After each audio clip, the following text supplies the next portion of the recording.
I walked into Romano's Italian restaurant that Friday evening, my heels clicking against the marble floor, as I spotted my family clustered around a corner table.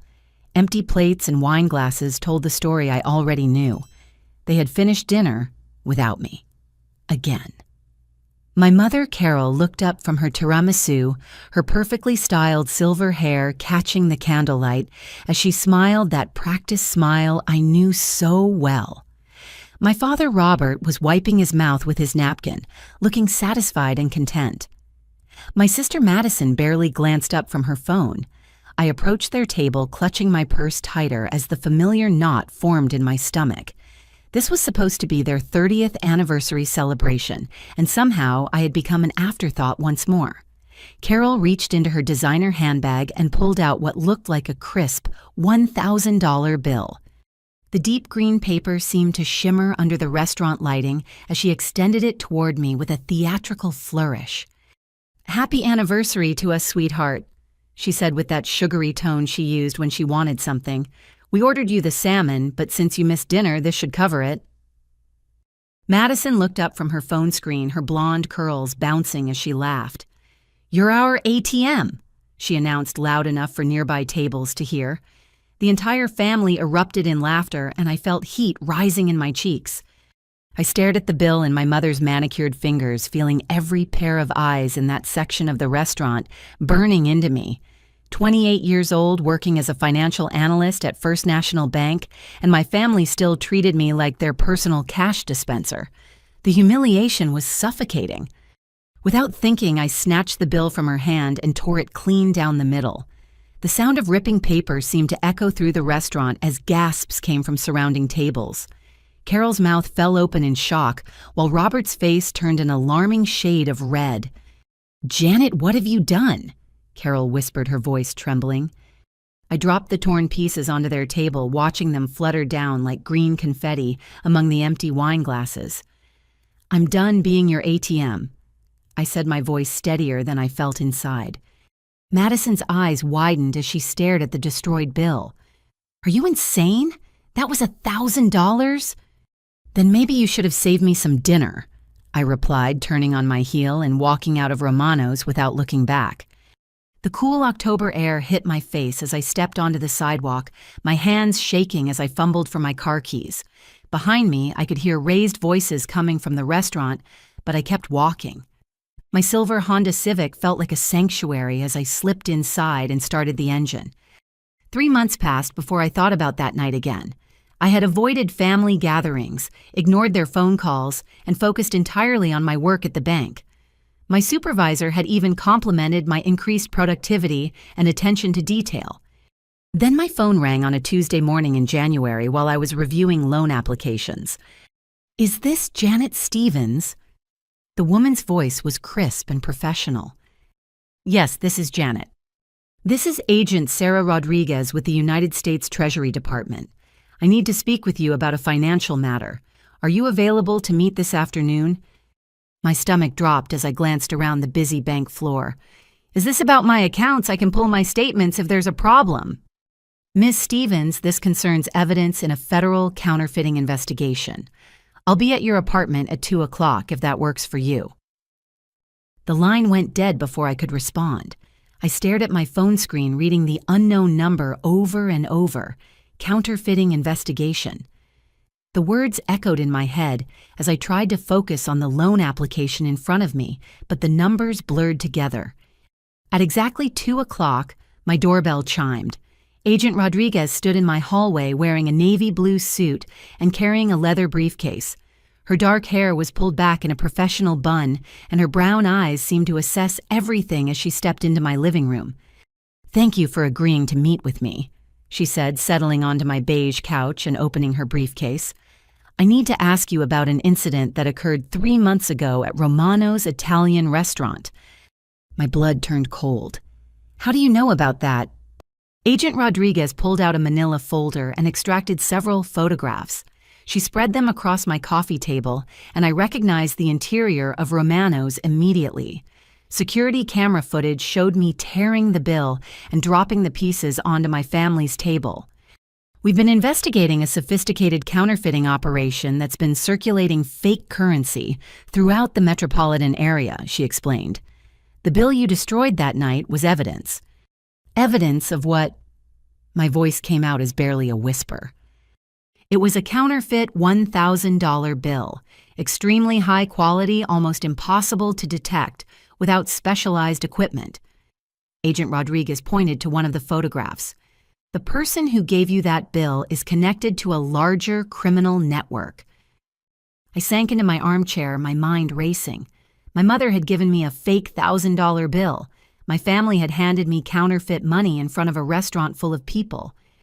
I need to know everything about your relationship with your family members, Agent Rodriguez continued.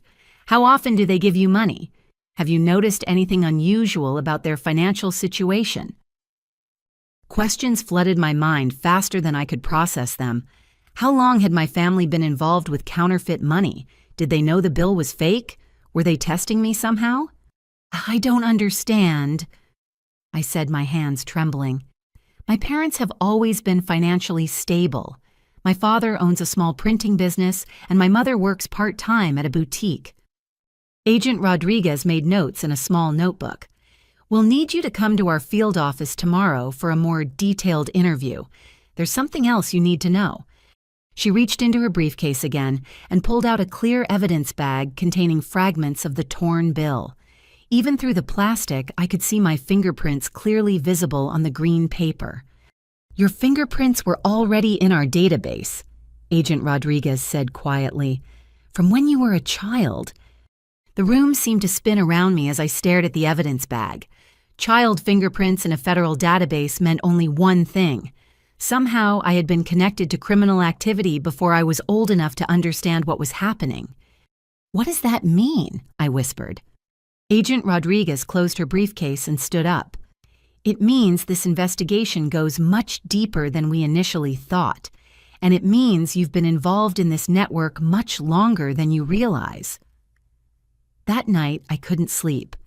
Every time I closed my eyes, I saw my fingerprints on that counterfeit bill and heard Agent Rodriguez's words echoing in my mind. You've been involved in this network much longer than you realize. I called in sick to work the next morning and drove to my childhood home in Maplewood. My parents were both at work, and I still had my old house key tucked away in my jewelry box. The familiar scent of Carol's vanilla candles hit me as I stepped through the front door, but instead of comfort, it brought an unsettling sense of dread. I started in my old bedroom, now converted into Carol's craft room. Sewing machines and fabric samples covered every surface, but I remembered this room differently. I remembered sitting at a small table with my father working on what he called art projects. We would spend hours carefully cutting paper and mixing inks, and he would always remind me to press my fingers firmly onto the paper to make sure the colors transferred properly. My hands trembled as I opened the closet door. Boxes of old family photographs lined the shelves, and I pulled them down one by one. As I flipped through decades of family pictures, inconsistencies began to emerge. In early photos, I looked different from the rest of the family. My dark hair and green eyes contrasted sharply with their blonde hair and blue eyes, but I had always been told I took after a distant relative. In the kitchen, I searched through drawers until I found the manila folder where Carol kept important documents: birth certificates, social security cards, insurance papers. My birth certificate looked newer than it should, with crisp edges and bright white paper compared to the yellow documents around it. The hospital name seemed familiar, but something about the formatting looked wrong. I photographed everything with my phone, my heart pounding as I moved through the house like a detective investigating my own life. In the basement, I discovered something that made my blood run cold. Behind Robert's workbench, hidden behind a false panel I accidentally knocked loose, was a small safe. The combination lock had 4 digits, and on a desperate whim, I tried my birthday. The safe clicked open. Inside were printing plates, bottles of specialized ink sheets of currency paper and equipment I recognized from my childhood art projects. My father hadn't been teaching me arts and crafts. He'd been training me to help with counterfeiting operations.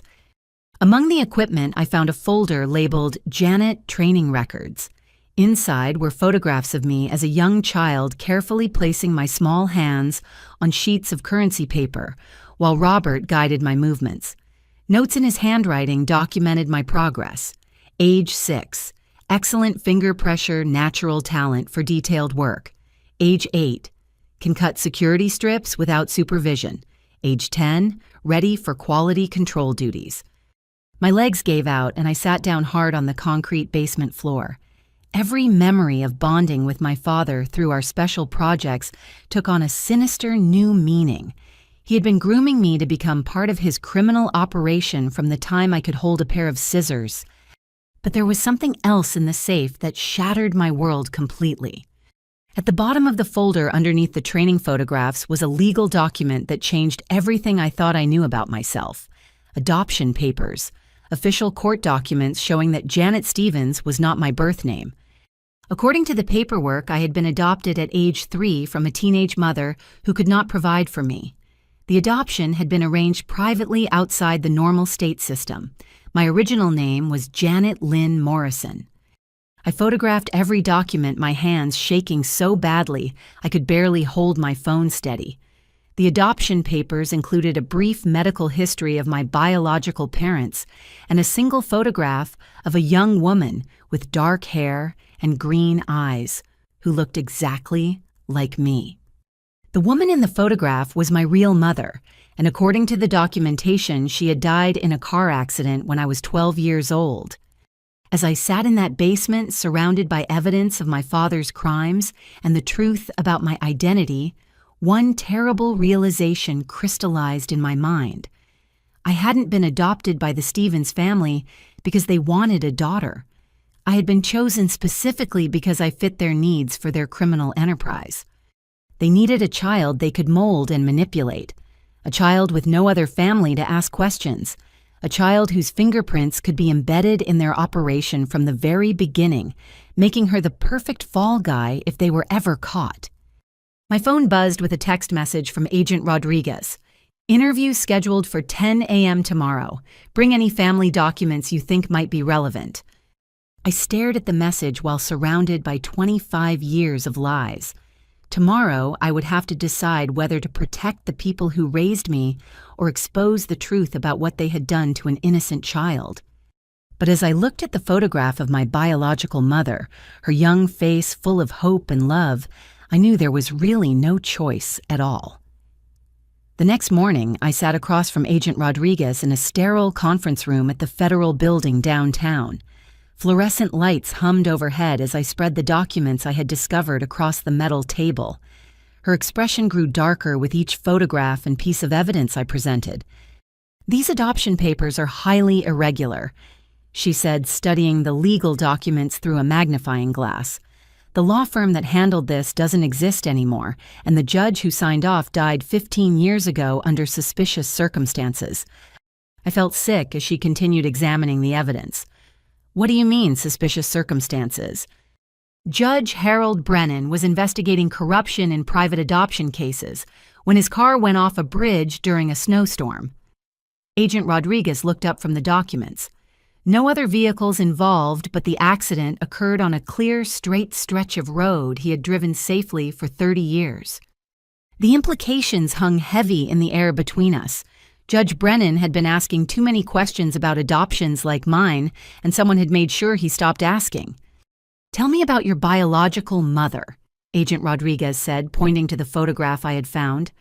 "What do you remember about learning of her death?" I closed my eyes, trying to recall conversations from my childhood. Robert told me she died when I was 12. He said it was better that I didn't dwell on the past, that I should focus on the family that actually raised me. The words tasted bitter now as I spoke them. He made it sound like she was irresponsible, that she got herself killed through reckless behavior. Agent Rodriguez made notes as I spoke. "According to these medical records, your biological mother was clean and sober when she placed you for adoption. She was working 2 jobs to try to keep you, but she was only 17 and had no family support." She pulled out a thick file from her briefcase and opened it to reveal pages of investigation notes and photographs. We've been looking into your biological mother's death as part of a larger investigation. Rebecca Lynn Morrison didn't die in a random car accident. The room felt like it was spinning as Agent Rodriguez continued. She had been trying to locate you for 9 years.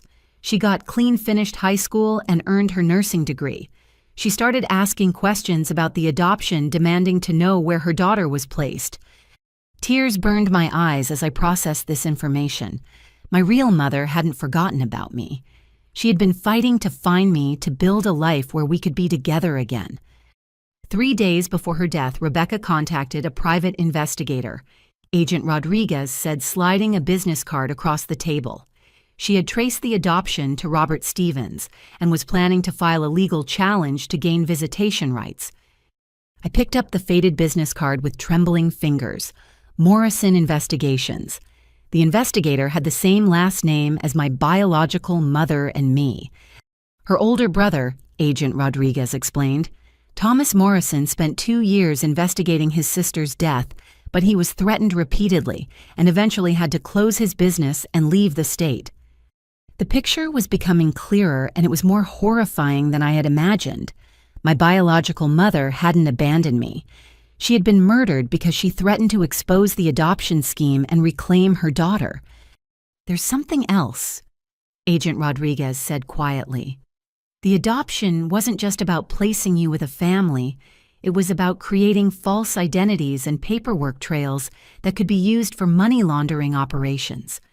She opened another folder containing financial records and bank statements. Robert Stevens has been using your identity since you were 3 years old. Credit cards, bank accounts, business licenses. Your social security number has been generating income and transactions for 25 years. I stared at the evidence in front of me, feeling completely hollow inside. Every birthday card, every Christmas present, every family vacation had been part of an elaborate criminal operation. I wasn't their daughter. I was their most valuable asset. What about Madison? I asked, my voice barely audible. Is she adopted too? Agent Rodriguez nodded grimly. Madison Parker was adopted 2 years after you. Her biological parents died in a house fire that we're now investigating as arson. She pointed to another photograph in the file. She's been actively participating in the counterfeiting operation since she was 16. The conference room felt suffocating as the full scope of the conspiracy became clear. This wasn't just about fake money. This was about child trafficking, identity theft, murder, and decades of organized crime. We need your help to build a case against them, Agent Rodriguez said. But I have to warn you, they've been preparing for this possibility for years. They have evidence planted that makes you look like the mastermind of the entire operation. My blood went cold. What kind of evidence? Agent Rodriguez pulled out a final folder and opened it to reveal bank surveillance photos. The images showed me depositing money into various accounts, signing documents, and meeting with people I didn't recognize. These photos span the last 5 years, she said. They show you conducting what appears to be money laundering activities. The dates and times correspond with legitimate work you were doing at the bank, but taken out of context, they paint a very different picture. I studied the photographs, recognizing my face and my clothing in each one. But the activities shown weren't what I remembered doing. Somehow my family had documented routine banking transactions and twisted them to look like criminal behavior. They've been building a case against you since you started working at the bank, Agent Rodriguez continued. If we don't move quickly, you're going to be charged as the leader of this counterfeiting ring, while the real criminals disappear with millions of dollars. The weight of 25 years of manipulation pressed down on me like a physical force. I had been raised, trained, and positioned to take the fall for crimes I never knew I was committing. But as I stared at the photograph of my biological mother, I felt something stirring inside me that I had never experienced before. It wasn't the desperate need to please my adoptive family or the fear of disappointing them that had driven me for so many years. It was anger. Pure righteous anger at the people who had stolen my life, murdered my real mother, and spent decades preparing to destroy me when I was no longer useful to them.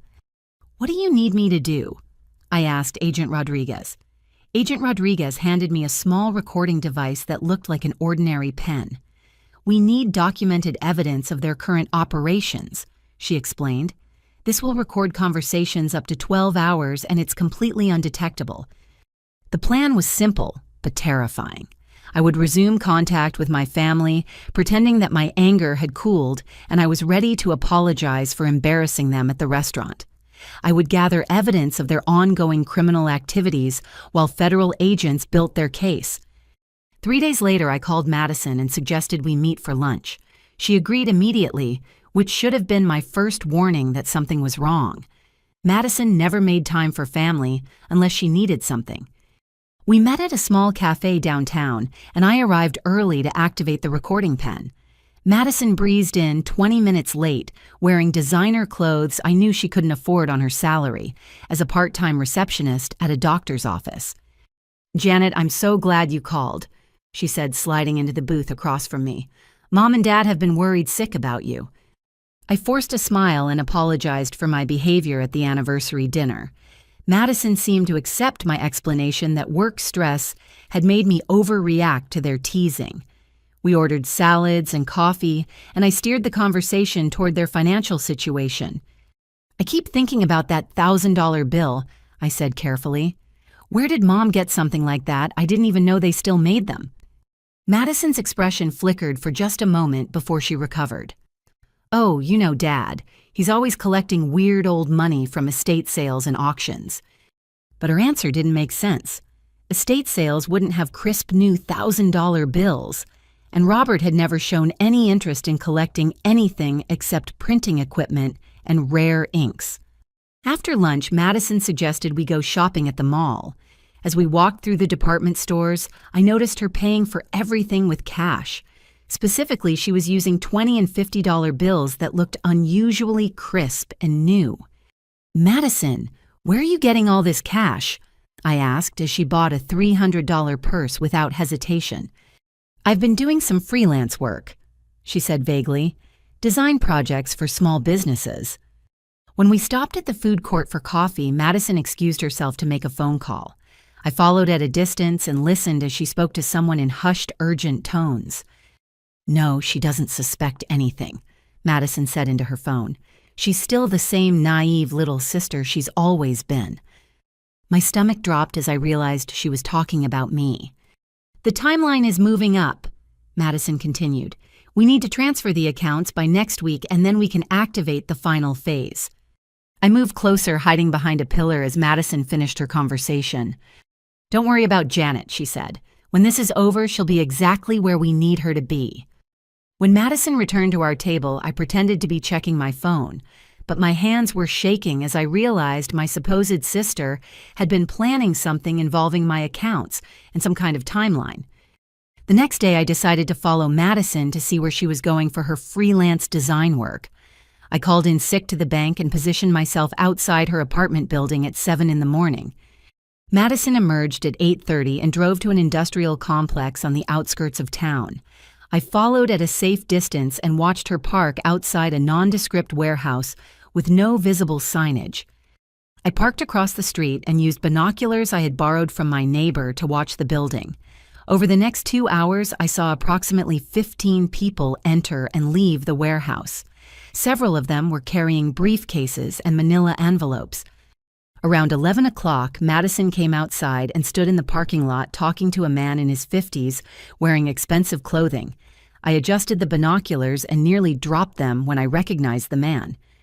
It was Detective Frank Morrison, the police officer who had supposedly investigated my biological mother's car accident 20 years ago.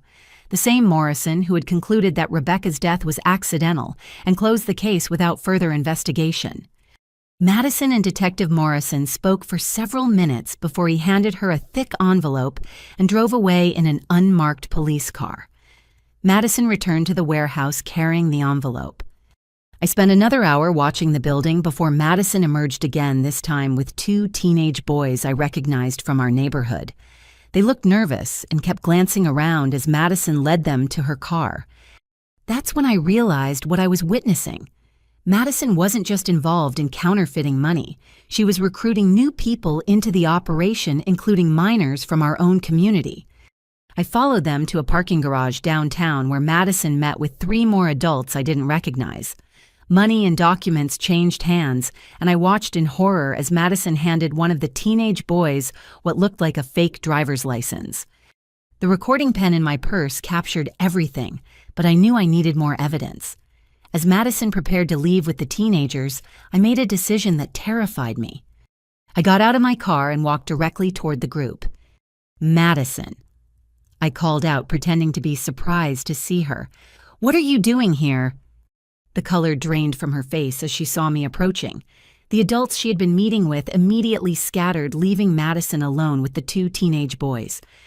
"Janet," she stammered, "I was just helping these kids with some school project research."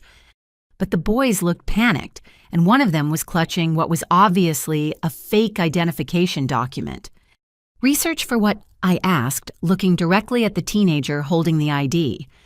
Madison moved quickly to position herself between me and the boys. "Actually, we were just finishing up. Come on, guys, let's go." But it was too late. I had seen enough to understand that my sister was actively recruiting children into criminal activities, the same way I had been recruited 25 years ago. As Madison hurried the teenagers away, she turned back to look at me with an expression I had never seen before. It wasn't embarrassment or annoyance. It was cold calculation, like she was evaluating a problem that needed to be solved.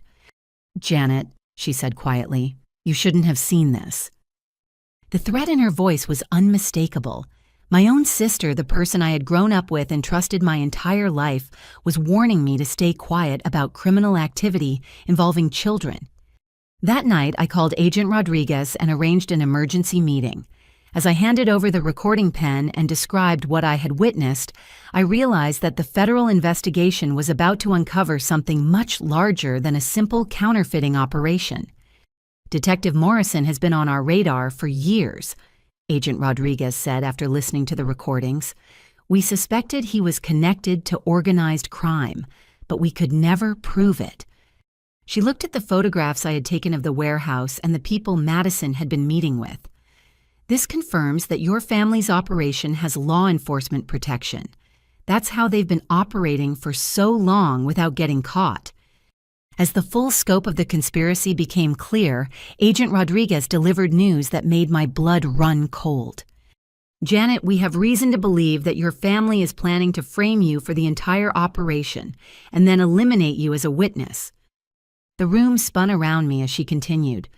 "We intercepted communications suggesting that they're going to plant evidence in your apartment and then report you to authorities. Once you're arrested, they believe you'll have an accident in police custody." I realized that my decision to investigate Madison had accelerated their timeline. They now knew I was asking questions and getting too close to the truth. "How long do we have?" I whispered. Agent Rodriguez checked her watch. "Based on the communications we've intercepted, probably less than 48 hours. The next morning, I woke up to 17 missed calls from my mother. My hands trembled as I listened to increasingly frantic voicemails pleading with me to come home immediately for a family emergency. Agent Rodriguez had warned me this might happen. Carol was trying to lure me back to the house where they could control the situation. Instead of calling back, I drove to a coffee shop across town and used a payphone to contact the federal field office. "They're moving faster than we anticipated," Agent Rodriguez said when she met me at a diner 20 minutes later. "We intercepted communications between Robert and Detective Morrison early this morning. They're planning to execute their frame job today." She spread surveillance photographs across the table showing Robert entering my apartment building at 6 in the morning, carrying a briefcase and wearing maintenance coveralls. The photos were time-stamped just 3 hours after I had left to meet with Agent Rodriguez. "He had 45 minutes inside your apartment," she explained.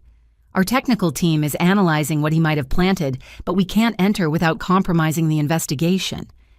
My stomach churned as I realized Robert had violated my personal space planting evidence that would destroy my life. The apartment I had worked so hard to afford the sanctuary where I felt safe and independent had been contaminated by his criminal enterprise. There's more, Agent Rodriguez continued grimly. Madison filed a police report this morning claiming that you've been exhibiting erratic behavior and making threats against the family. She handed me a copy of the police report and I read Madison's lies with growing horror. According to her statement, I had been stealing money from my workplace using drugs and threatening to hurt my parents if they tried to intervene. She's establishing a narrative, Agent Rodriguez explained. When they discover evidence in your apartment, it will seem consistent with the behavior she's documented. The manipulation was breathtakingly sophisticated. For years, my family had been building a case against me, creating documentation and witnesses that would support their version of events when the time came to sacrifice me. What about the teenagers I saw Madison recruiting?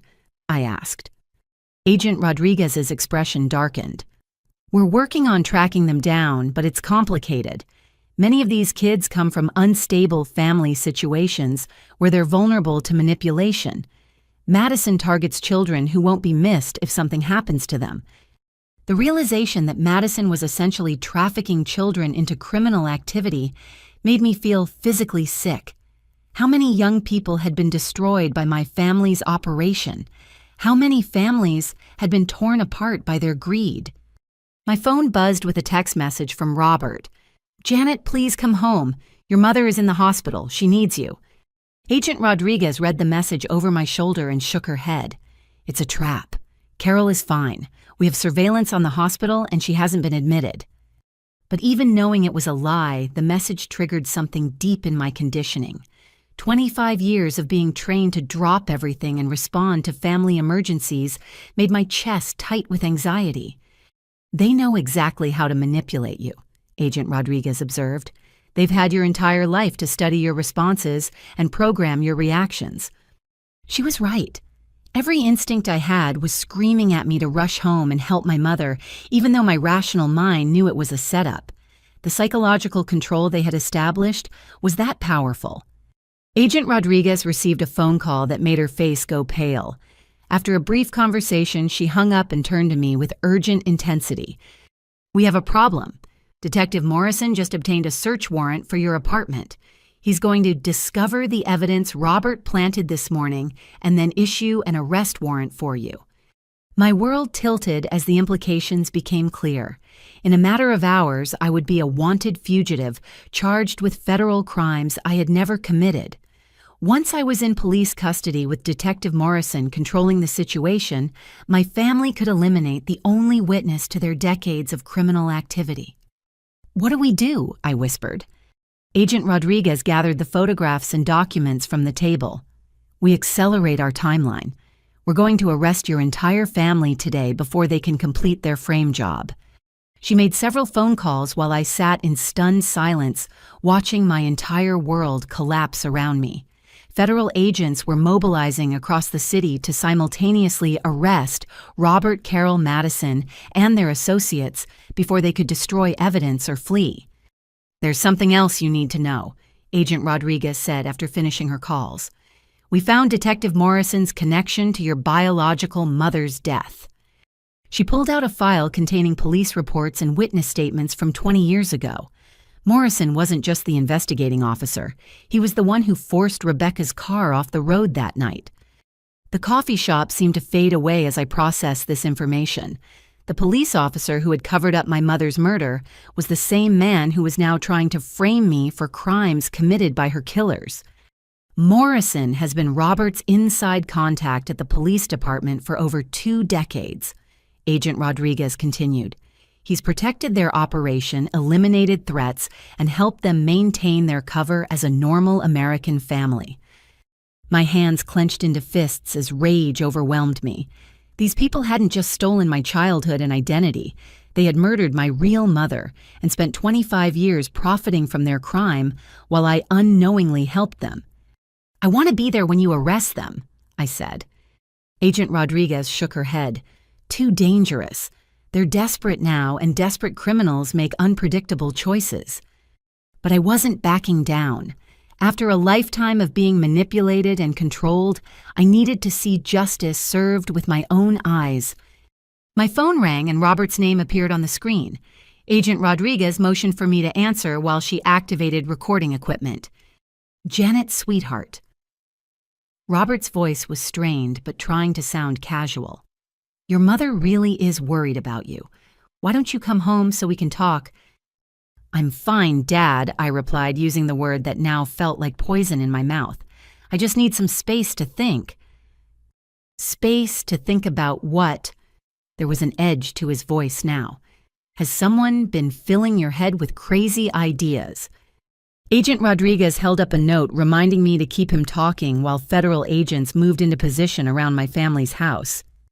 I've been thinking about my childhood, I said carefully, about those art projects we used to do together.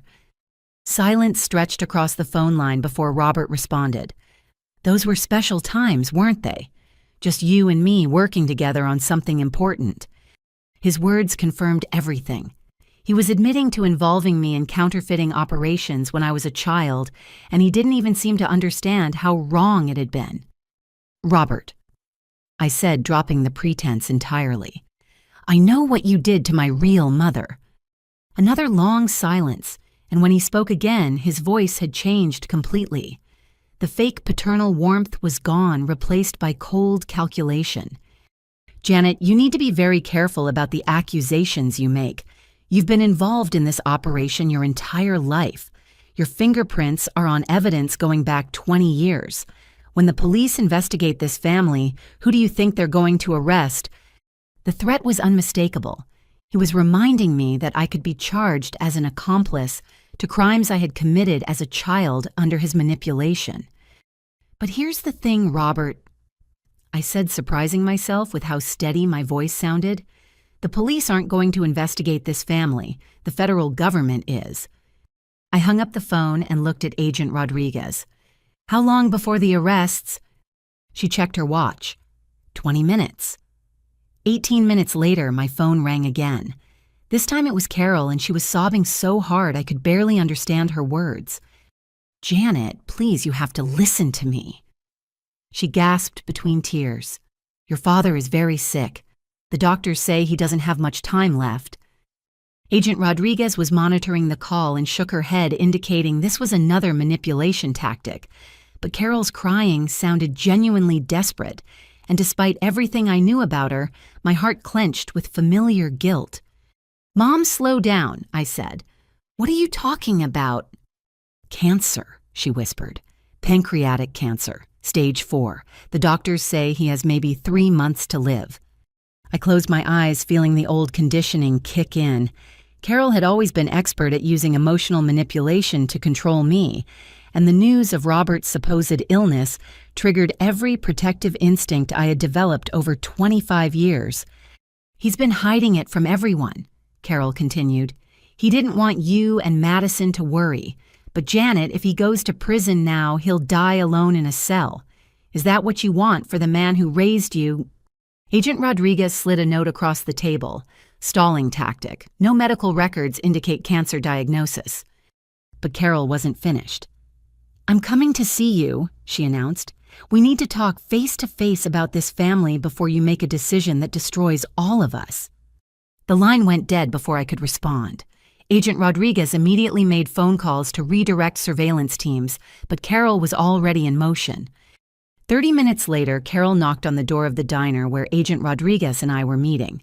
She looked haggard and older than I had ever seen her, with red eyes and trembling hands, as she slid into the booth across from me. Thank you for seeing me, she said, glancing nervously at Agent Rodriguez. Is this the federal agent who's been filling your head with lies? Carol Stevens, Agent Rodriguez said formally. You're under investigation for federal crimes, including counterfeiting, money laundering, and conspiracy. Anything you say can and will be used against you in court. Carol laughed bitterly. Conspiracy agent Rodriguez, my daughter, has been the mastermind of this operation since she was 16 years old. We've been trying to protect her from herself for years. The audacity of her lie took my breath away. Carol was sitting across from me, attempting to convince a federal agent that I had somehow coerced my adoptive parents into committing crimes. Janet has always been obsessed with money. Carol continued, reaching into her purse. She's the one who convinced Robert to expand the printing business into specialized currency work. She pulled out a manila envelope and spread documents across the table. Bank statements, business licenses, and financial records, all bearing my forged signature and linking me to various criminal enterprises. These documents showed Janet establishing shell companies and offshore accounts, Carol said to Agent Rodriguez. She's been using Robert's printing equipment to produce counterfeit currency and then laundering the money through her position at the bank. Agent Rodriguez examined the papers with professional detachment, but I could see they were extremely sophisticated forgeries.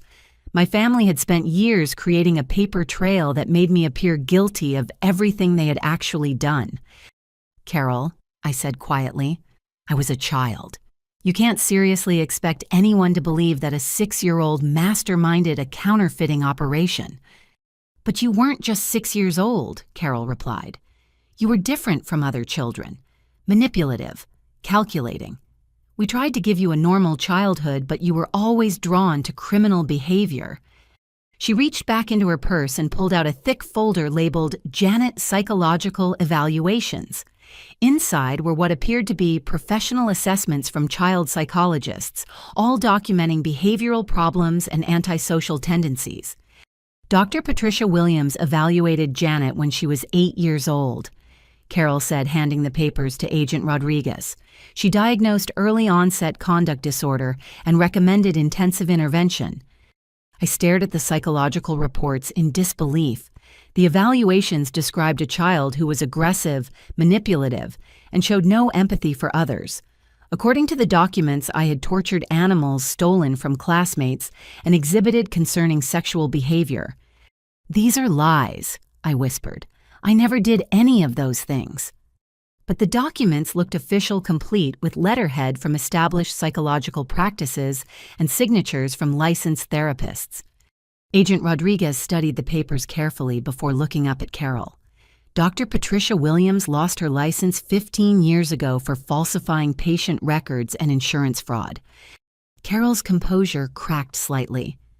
Well, there were other evaluations, all conducted by professionals who were later convicted of fraud or stripped of their licenses. Agent Rodriguez continued. It seems like you put considerable effort into creating a false psychological profile for Janet. We were trying to get her help, Carol protested. When traditional therapists wouldn't believe how disturbed she was, we had to find doctors who would document the truth. The conversation was becoming surreal. Carol was simultaneously claiming that I was a criminal mastermind and a psychologically disturbed child who needed protection. Her story kept shifting as Agent Rodriguez exposed each lie. Let's talk about Janet's biological mother, Agent Rodriguez said. Tell me about Rebecca Morrison. Carol's face went completely white. I don't know what you're talking about. You don't remember the young woman whose daughter you adopted, the one who died in a car accident after trying to locate Janet. Tragic accident, Carol said quickly. Very sad. But it had nothing to do with our family. Agent Rodriguez pulled out crime scene photographs from Rebecca's accident and placed them on the table. Your husband, Robert, was seen at the accident location 2 hours before Rebecca's car went off the road. Carol stared at the photographs, her hands beginning to shake more violently. Robert was working that night. He couldn't have been anywhere near that accident. We have gas station surveillance footage showing Robert purchasing supplies that were found at the accident scene, Agent Rodriguez said. Road flares, reflective tape, and industrial cable. The evidence was overwhelming, and I watched Carol realize that her decades of lies were finally collapsing around her. But instead of confessing, she made one final desperate attempt at manipulation. Janet, she said, turning to me with tears streaming down her face. Even if everything this agent is saying is true, Robert is still dying. He's the only father you've ever known. Can you really send a dying man to prison? She reached across the table and grabbed my hands. I know we've made mistakes. I know we haven't been perfect parents, but we loved you the best way we knew how. Doesn't that count for anything? For a moment, looking into Carol's tear-filled eyes, I felt the old familiar tug of guilt and obligation. 25 years of conditioning was difficult to overcome, even when faced with overwhelming evidence of abuse and manipulation. But then I thought about Rebecca Morrison, my real mother, who had died trying to find me. I thought about the teenagers Madison was recruiting into criminal activity. I thought about all the victims of my family's crimes over the past 2 decades. "Carol," I said, pulling my hands away from hers, "you didn't love me, you used me." Agent Rodriguez's phone buzzed with a text message. She read it and looked up at Carol with grim satisfaction. "Mrs. Stevens, you're under arrest for conspiracy to commit murder, counterfeiting money laundering, and child endangerment." As federal agents entered the diner to take Carol into custody, she turned back to me with an expression of pure hatred. "You have no idea what you've just done," she hissed. "You think you're the victim in this story, but you're going to discover that being part of this family was the only thing protecting you from the truth about yourself." Even in handcuffs, even facing federal charges, Carol was still trying to manipulate me with cryptic threats and psychological warfare. But as I watched them lead her away, I felt something I had never experienced before in my entire life: freedom. With Carol and Robert in federal custody, Agent Rodriguez moved quickly to secure evidence before their associates could destroy it. I found myself in the unprecedented position of helping to investigate my own family's criminal enterprise. The warehouse where I had followed Madison became the center of a massive federal operation. Teams of agents spent 3 days cataloging evidence, and what they found exceeded every estimate of the operation's scope. 22 years of financial records. Agent Rodriguez told me as we toured the facility under heavy security. Your family wasn't just counterfeiting currency. They were producing fake identification documents, social security cards, birth certificates, and passports for a network spanning 14 states. Room after room contained sophisticated printing equipment, computers, and supplies for document fraud. In one section, agents had discovered a complete photo studio where Madison had been taking pictures of new recruits for false identification documents. "How many people were involved?" I asked, staring at filing cabinets full of client information. "We're still counting, but preliminary estimates suggest over 300 active participants." Agent Rodriguez opened a filing cabinet and pulled out a folder labeled New Prospects, Under 18. Inside were photographs and personal information for 67 children ranging in age from 12 to 17. Madison had been systematically targeting vulnerable minors from broken homes runaways and kids aging out of the foster care system. "This is a human trafficking operation disguised as a family business," Agent Rodriguez explained. "Your adoptive parents weren't just criminals. They were running a network that exploited children for financial gain." Among the evidence agents had found detailed psychological profiles of potential victims. Madison had been studying child development and psychology to better understand how to manipulate young people into criminal activity. She targeted kids who were desperate for family connections. Agent Rodriguez said, showing me Madison's handwritten notes. Children who had been abandoned or abused were most susceptible to promises of belonging and financial security. Reading Madison's cold clinical analysis of childhood trauma made me physically sick. She had turned human suffering into a recruitment strategy. But the most shocking discovery was in Robert's private office at the back of the warehouse. Hidden behind a false wall, agents found what they called the archive. Thousands of photographs documenting the operation's history stretched back 30 years. Pictures of children learning to use printing equipment, teenagers practicing document forgery, and families being inducted into the criminal network. "Janet," Agent Rodriguez said quietly, "you need to see this." She led me to a wall covered with photographs from my own childhood. Images I had never seen before showed me at various ages, always working with printing equipment or handling what I now recognized as counterfeit documents. But these weren't the casual family photos I remembered. These were professional surveillance-style images carefully documenting my involvement in criminal activities for future use as evidence. "They were building a case against you from the day you were adopted," Agent Rodriguez explained. "Every interaction you had with their criminal operation was photographed and cataloged. In the center of the wall was a detailed timeline of my life with annotations in Robert's handwriting. Age 3, adoption complete. Subject shows high intelligence and manual dexterity. Age 5, beginning basic training with currency handling. Age 7, demonstrates natural talent for detailed work. Subject emotionally attached to father figure, highly manipulable. The clinical language Robert used to describe my childhood development was horrifying. To him, I hadn't been a daughter to love and protect. I had been a subject to study and exploit. Age 16, subject ready for advanced operations. Emotional conditioning complete. Will accept blame for family activities if necessary. Age 22, subject employed at bank providing perfect cover for money laundering. Subject believes family activities are legitimate business. Agent Rodriguez pointed to the most recent entry on the timeline. Age 28, subject showing signs of independence and questioning family narrative. Prepare for disposal if cooperation cannot be maintained. Disposal. Robert had been planning to kill me if I became a liability to the operation. How long have you known about this timeline? I asked. We discovered it yesterday, Agent Rodriguez replied, but it confirmed intelligence we had been gathering for months. Your family wasn't just planning to frame you for their crimes. They were planning to eliminate you entirely. She led me to another section of the archive where agents had found detailed plans for my murder. Robert had researched various methods from staged accidents to drug overdoses, all designed to look like suicide or misadventure. According to these documents, they planned to make it appear that you killed yourself out of guilt after being exposed as the leader of the counterfeiting operation, Agent Rodriguez explained. The methodical planning that had gone into destroying my life was staggering. Every aspect of my murder had been carefully considered, from the timing to the evidence that would be left behind. But Robert had made one critical mistake in his planning. He had documented everything.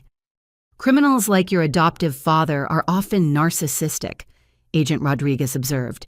They want credit for their intelligence and planning, even if they can never publicly claim it. That's why he kept such detailed records of the operation.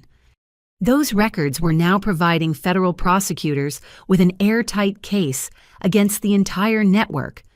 Robert's need to document his criminal genius had become the evidence that would destroy him. What about Madison? I asked. Has she been arrested? Agent Rodriguez's expression darkened. Madison disappeared the day we arrested your parents. We have teams searching for her, but she had access to false identification documents and significant cash reserves.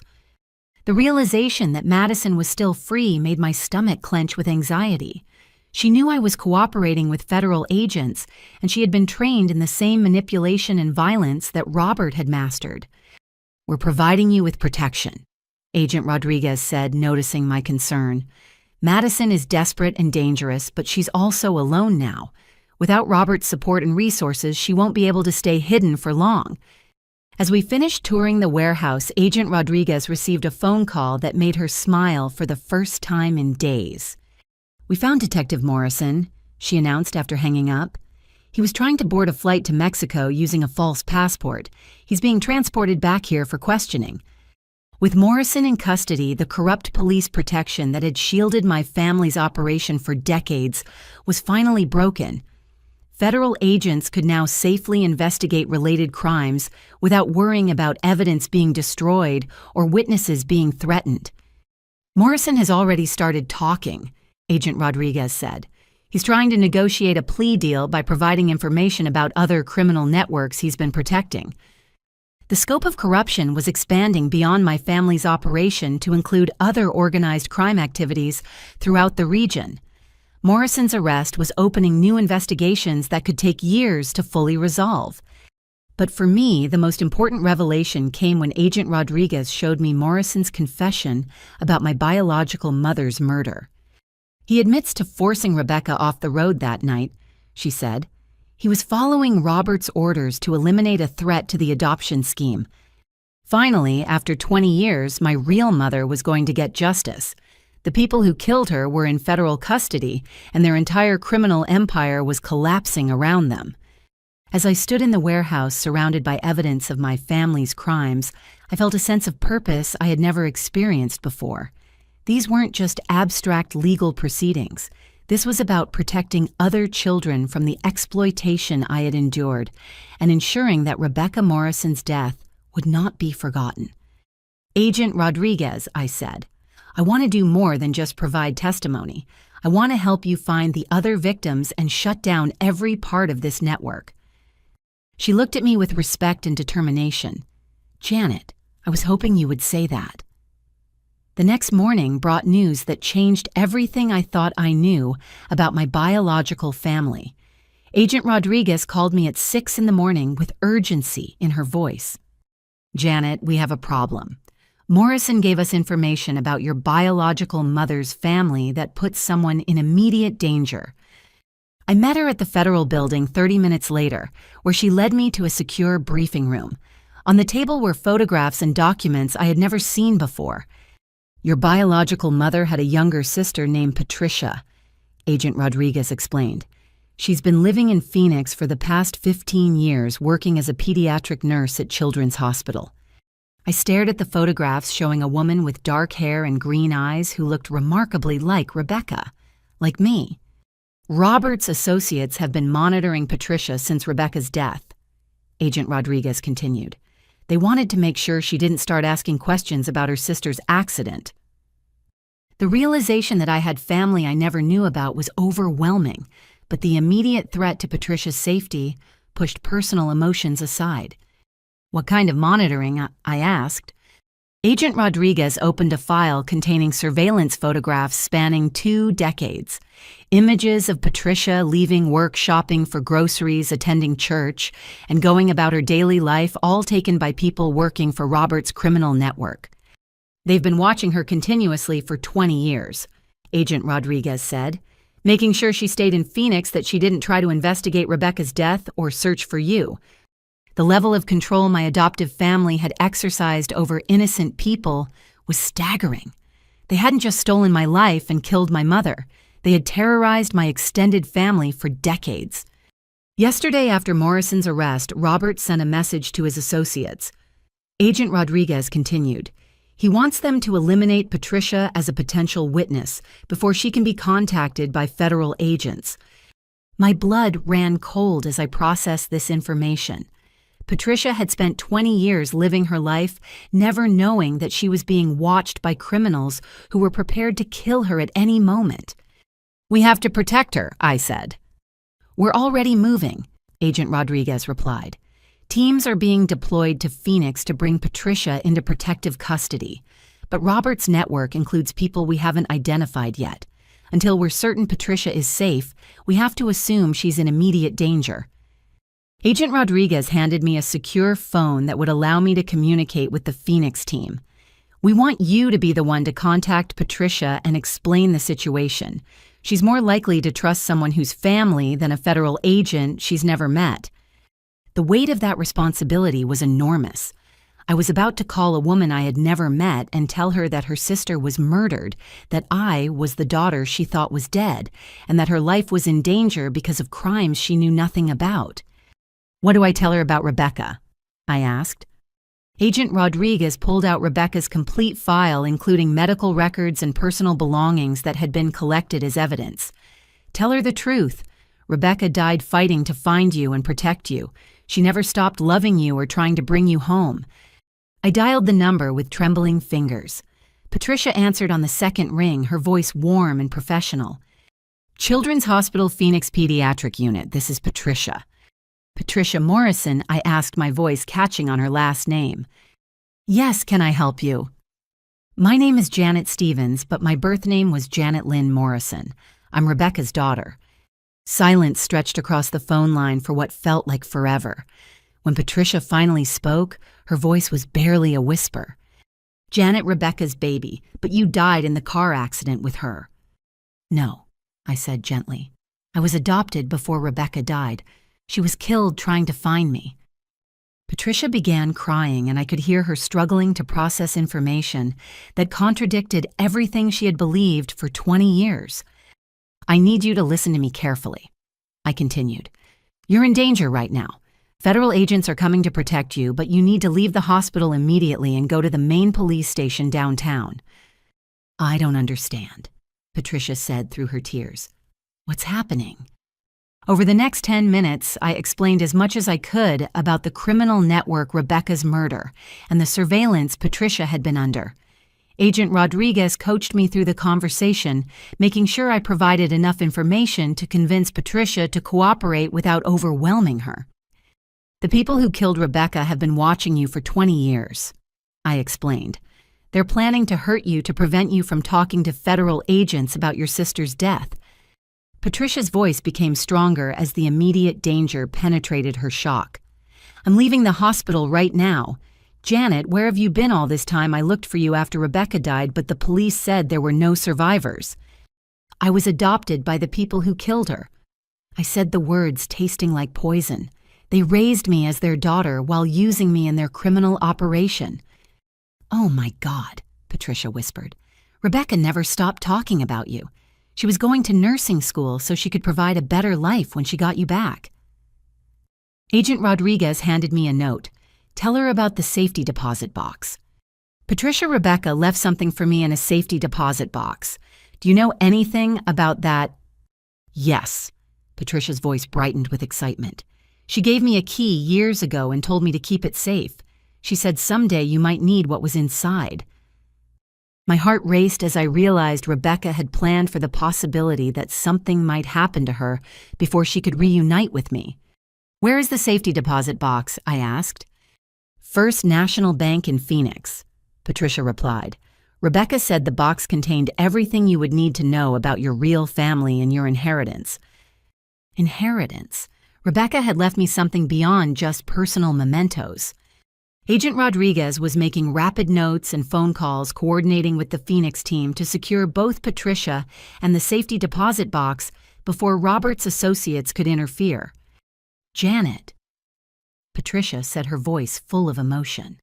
"I've been waiting 20 years to meet you. Rebecca made me promise that if anything happened to her, I would take care of you and tell you how much she loved you." Tears were streaming down my face as I connected with the family I had never known existed. But Agent Rodriguez tapped her watch, reminding me that time was critical. "Patricia, the federal agents should be at the police station when you arrive. Ask for Agent Sarah Rodriguez and tell them you're Rebecca Morrison's sister. They'll take you somewhere safe until we can arrest the people who have been threatening you." "Will I get to see you?" Patricia asked. "Yes," I promised. "As soon as it's safe, I'm flying to Phoenix to meet you." After Patricia hung up, Agent Rodriguez updated me on the situation. "Phoenix team confirms Patricia has arrived safely at the police station. They're moving her to a secure location where Robert's associates can't find her." But even with Patricia in protective custody, the threat wasn't over. Robert's criminal network included people across multiple states, and federal agents were still working to identify all the participants. "We intercepted communications suggesting that Robert has ordered retaliation against you and Patricia," Agent Rodriguez said. "His associates believe that eliminating both of you will prevent federal agents from building a complete case against the network." The reality of the ongoing danger was sobering, but I felt something new stirring inside me. For the first time in my life, I had real family who cared about me, people who had been searching for me and hoping I was alive. "Agent Rodriguez," I said, "I want to go to Phoenix and help Patricia open that safety deposit box. Whatever Rebecca left for me might contain evidence that will help destroy Robert's network completely." She nodded grimly. "We were hoping you would say that. But Janet, this trip will be dangerous. Robert's associates know we're closing in and they're going to make desperate moves to protect themselves." "I understand the risk," I replied. "But Rebecca died trying to protect me and find me. The least I can do is finish what she started." Agent Rodriguez made arrangements for me to travel to Phoenix under federal protection. As I prepared for the trip, I thought about the aunt I had never met who'd been waiting 20 years to welcome me home. For the first time since this nightmare began, I felt hope that something good might come from all the pain and betrayal. The flight to Phoenix felt surreal. I sat in first class surrounded by federal marshals who looked like ordinary business travelers, but I knew they were prepared to protect me with their lives. Agent Rodriguez sat across the aisle reviewing case files and coordinating with teams in multiple cities. When we landed, I was escorted through a private terminal where Agent Martinez from the Phoenix field office was waiting with updates on Patricia's situation. "She's doing well, all things considered," Agent Martinez reported. "She's been asking questions about you and your mother constantly. 20 years of not knowing what happened to her niece has been very difficult for her." Patricia was being held at a safe house in Scottsdale, surrounded by federal protection. Agent Martinez drove me there through winding residential streets while checking mirrors constantly for surveillance.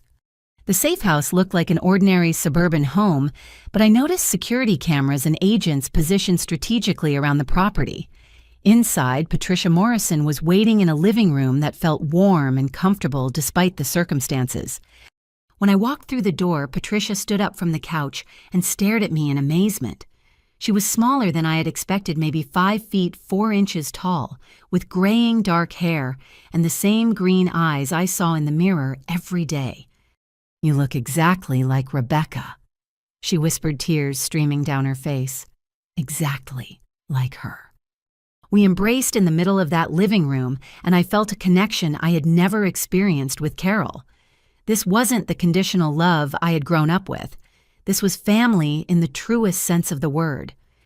"I have so much to tell you," Patricia said, leading me to the couch. "And I have something Rebecca left for you." She pulled out a small silver key attached to a chain around her neck. "She gave this to me when you were 5 years old. She said the safety deposit box contained everything you would need to know about your heritage and your father." My father. In all the chaos of the investigation, I had focused on Rebecca's murder and hadn't thought much about my biological father. "Is he still alive?" I asked. Patricia nodded, smiling through her tears. "David Morrison, Rebecca's brother. He's been looking for you since the day Rebecca died." The family connections were more complex than I had realized. David Morrison wasn't just my biological father, he was Patricia's brother and Rebecca's brother. My parents had been siblings. "Wait," I said, confused. "If David and Rebecca were both Morrisons and they were siblings, how could they be my parents?" Patricia laughed, wiping her eyes. "Oh, honey, no. David isn't Rebecca's brother. Morrison was Rebecca's married name. She married David when she was 16, right before you were born." Relief flooded through me as Patricia explained the family relationships. Rebecca Morrison had married David Morrison when she became pregnant with me. They shared a last name through marriage, not blood. "Where is David now?" I asked. "Denver," Patricia replied. "He moved there after Rebecca died, but he never remarried. He spent 20 years working as a contractor and saving money in case you were ever found." Agent Rodriguez had been listening to our conversation while coordinating with other federal teams. She looked up from her phone with an expression of concern. "We have a problem," she announced. "Robert's associates have located the bank where Rebecca's safety deposit box is stored. They're planning to break in tonight and destroy whatever evidence is inside." Patricia grabbed my hand. "We have to get there first." Agent Martinez was already making phone calls to coordinate security at the bank. The Phoenix Police Department is providing additional protection, and we have teams positioned around the building, but we need to access that safety deposit box immediately. 30 minutes later, our convoy arrived at First National Bank of Phoenix. Federal agents had cleared the building of other customers, and bank officials were waiting to assist us with accessing Rebecca's safety deposit box. The bank manager, Mrs. Chen, led us to the vault area where hundreds of metal boxes lined the walls. Patricia's key opened box number 1247, and inside was a metal container about the size of a shoebox. "Rebecca told me never to open this," Patricia said as she lifted the container out. "She said only you should see what's inside." I opened the metal box with trembling hands, and inside were documents and photographs that would change my understanding of everything. Letters. Dozens of handwritten letters from Rebecca to me, documenting her life from the time I was placed for adoption until just days before her death. My dearest Janet. The first letter began, "If you're reading this, it means I found you again, or something happened to me while I was searching. Either way, I want you to know that not a single day has passed that I haven't thought about you and loved you." The letters detailed Rebecca's struggle with addiction during her teenage years, her decision to place me for adoption to give me a better life, and her eventual recovery and determination to reunite with me. But there was more in the box. Financial documents showing that Rebecca had been working 3 jobs and saving every penny to prepare for my return. Bank statements revealed that she had accumulated over $50,000 in a trust fund designated for my education and future. "She wanted to make sure you could go to college," Patricia explained. "She was planning to contact you when the trust fund reached $100,000. The final item in the box was a manila envelope labeled, "For law enforcement, evidence of criminal activity." Inside were photographs, documents, and audio recordings that made Agent Rodriguez's eyes widen with excitement. Rebecca was conducting her own investigation, Agent Rodriguez said, examining the materials. She had been documenting Robert Stevens' criminal activities for 2 years before her death. Rebecca had somehow discovered that the family who adopted me was involved in counterfeiting and document fraud. Her evidence included surveillance photographs of the warehouse license plate numbers of vehicles used by Robert's associates, and even audio recordings of conversations about the criminal operation. "How did she get this information?" I asked. Patricia pulled out a letter addressed to me in Rebecca's handwriting. "She had hired a private investigator to find you. When the investigator started asking questions about your adoption, he uncovered evidence of Robert's criminal network."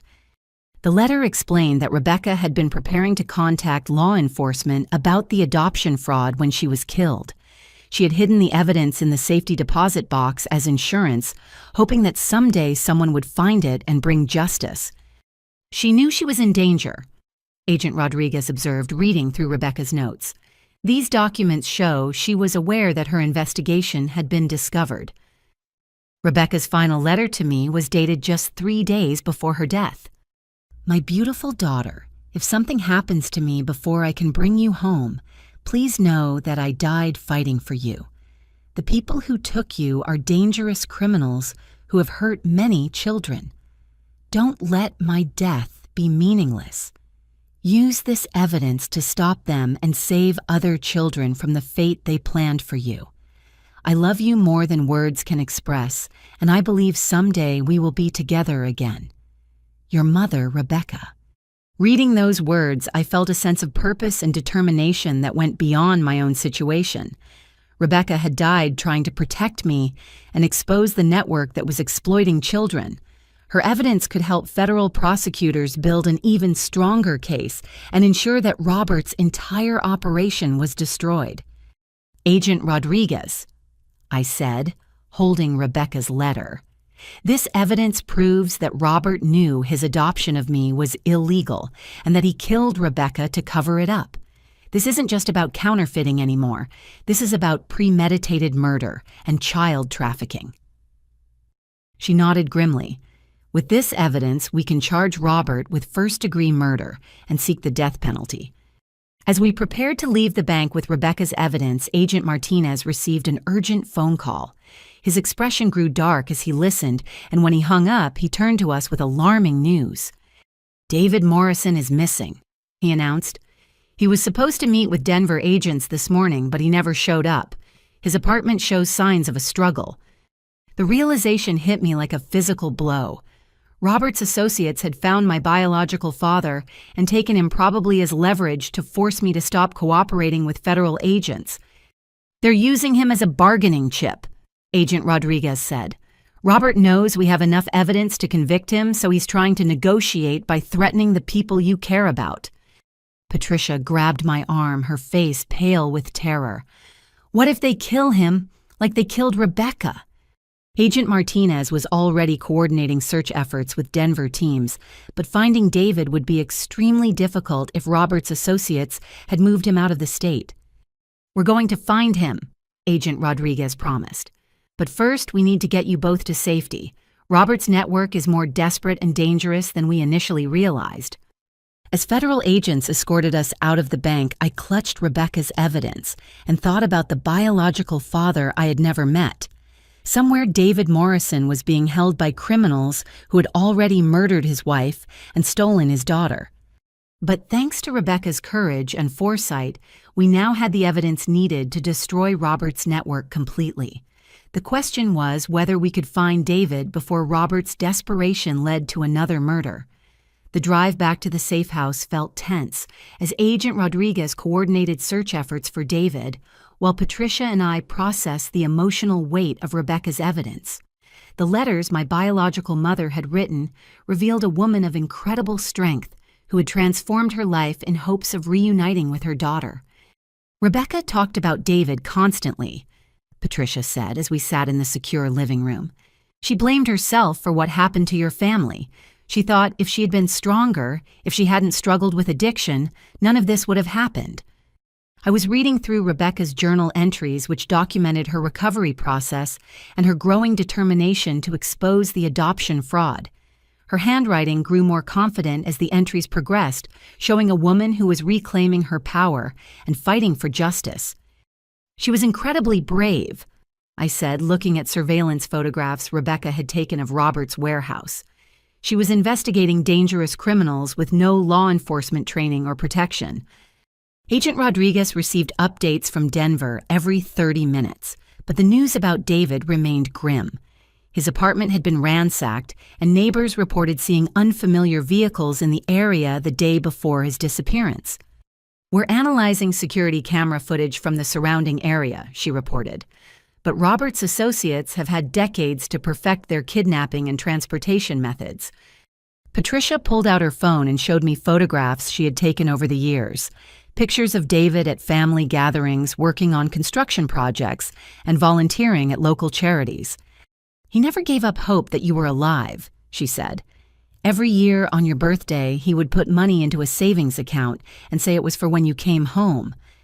The idea that my biological father had been honoring my birthday for 25 years while I celebrated with the people who killed my mother was almost too painful to bear. Agent Martinez entered the living room with his phone pressed to his ear. After a brief conversation, he hung up and turned to us with cautious optimism. "Denver teams found something," he announced. David left a message. He showed us a photograph from David's apartment. Hidden under his mattress, investigators had found a note addressed to, "My daughter Janet if something happens to me." He was prepared for the possibility that Robert's people would find him, Agent Martinez explained. The note contains information about additional evidence he's been collecting. David's message revealed that he had been conducting his own investigation parallel to Rebecca's efforts. After her death, he had continued gathering evidence about the adoption fraud and Robert's criminal network. He hid evidence in 3 different locations around Denver. Agent Rodriguez said, reading from David's note, "Bank safe deposit boxes, a storage unit, and with a trusted friend who doesn't know what the materials contain." The scope of evidence against Robert was expanding beyond what federal agents had initially discovered. Between Rebecca's investigation, David's research, and the materials found at Robert's warehouse, prosecutors would have an overwhelming case. David's note also contains a warning. Agent Martinez continued. He believed Robert's associates were planning to eliminate all potential witnesses, including extended family members. That meant Patricia and I would remain targets until Robert's entire network was dismantled. The criminal operation that had controlled my life for 25 years wasn't going to disappear quietly. My phone rang with a call from an unknown number.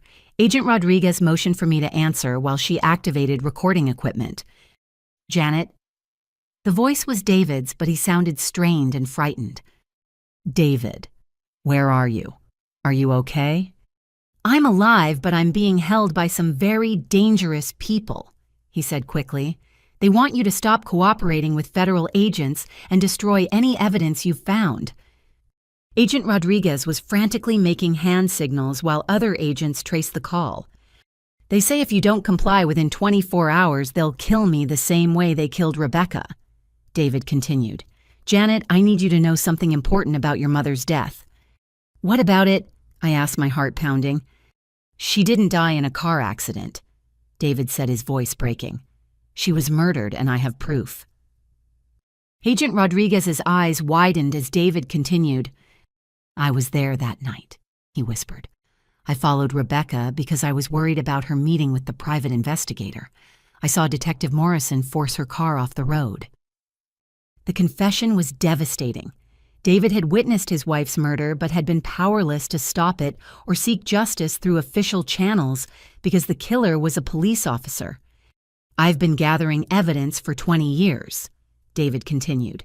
"Video footage, witness statements, financial records connecting Morrison to Robert's operation. Everything you need to prove Rebecca was murdered." Agent Rodriguez was writing rapid notes and coordinating with Denver teams to triangulate the phone call's location. "David, where are you being held?" I asked. "I don't know exactly, but I can hear airport noise, planes taking off and landing, and there's a chemical smell like industrial solvents." Agent Martinez recognized the description immediately. "Denver International Airport Industrial Area," he said. "There are chemical processing facilities near the runways." Federal agents were already mobilizing toward that location, but David's captors were clearly monitoring the call. "I have to go," David said urgently. "Janet, your mother loved you more than life itself. Don't let her sacrifice be meaningless. Stop these people no matter what happens to me." The line went dead, leaving us in tense silence. Agent Rodriguez was coordinating rescue efforts while I processed the knowledge that my biological father had witnessed my mother's murder and spent 2 decades seeking justice. "We're going to get him back," Patricia said, gripping my hand. "David is tougher than he looks. He survived losing Rebecca, and he'll survive this." Agent Rodriguez looked up from her phone with urgent intensity. "Denver teams are moving on 3 locations near the airport, but we need to assume Robert's associates are prepared to kill David if they realize law enforcement is closing in." The next 2 hours were the longest of my life. We sat in that safe house waiting for updates while federal agents conducted a coordinated rescue operation 2 states away. Every phone call could bring news of David's freedom or his death. Finally, Agent Rodriguez's phone rang with the call we had been waiting for. "We have him," she announced with relief. "David Morrison is alive and in federal custody. 2 arrests at the airport location, and we recovered additional evidence that David had hidden on his person." I broke down crying with relief and exhaustion. The man I had never met but who had spent 20 years fighting for justice for my mother was finally safe. "David wants to talk to you," Agent Rodriguez said, handing me her secure phone. "Janet," David's voice sounded tired but strong. "I'm here," I said through my tears. "Are you hurt?" "Nothing serious," he replied. "But sweetheart, we have work to do. The evidence I've been collecting all these years is going to put Robert and his entire network away forever." As I spoke with my biological father for the first time surrounded by federal agents and my Aunt Patricia, I felt a sense of family and purpose that had been missing my entire life. Robert Stevens had stolen 25 years from me, but he hadn't been able to destroy the love and determination of my real family.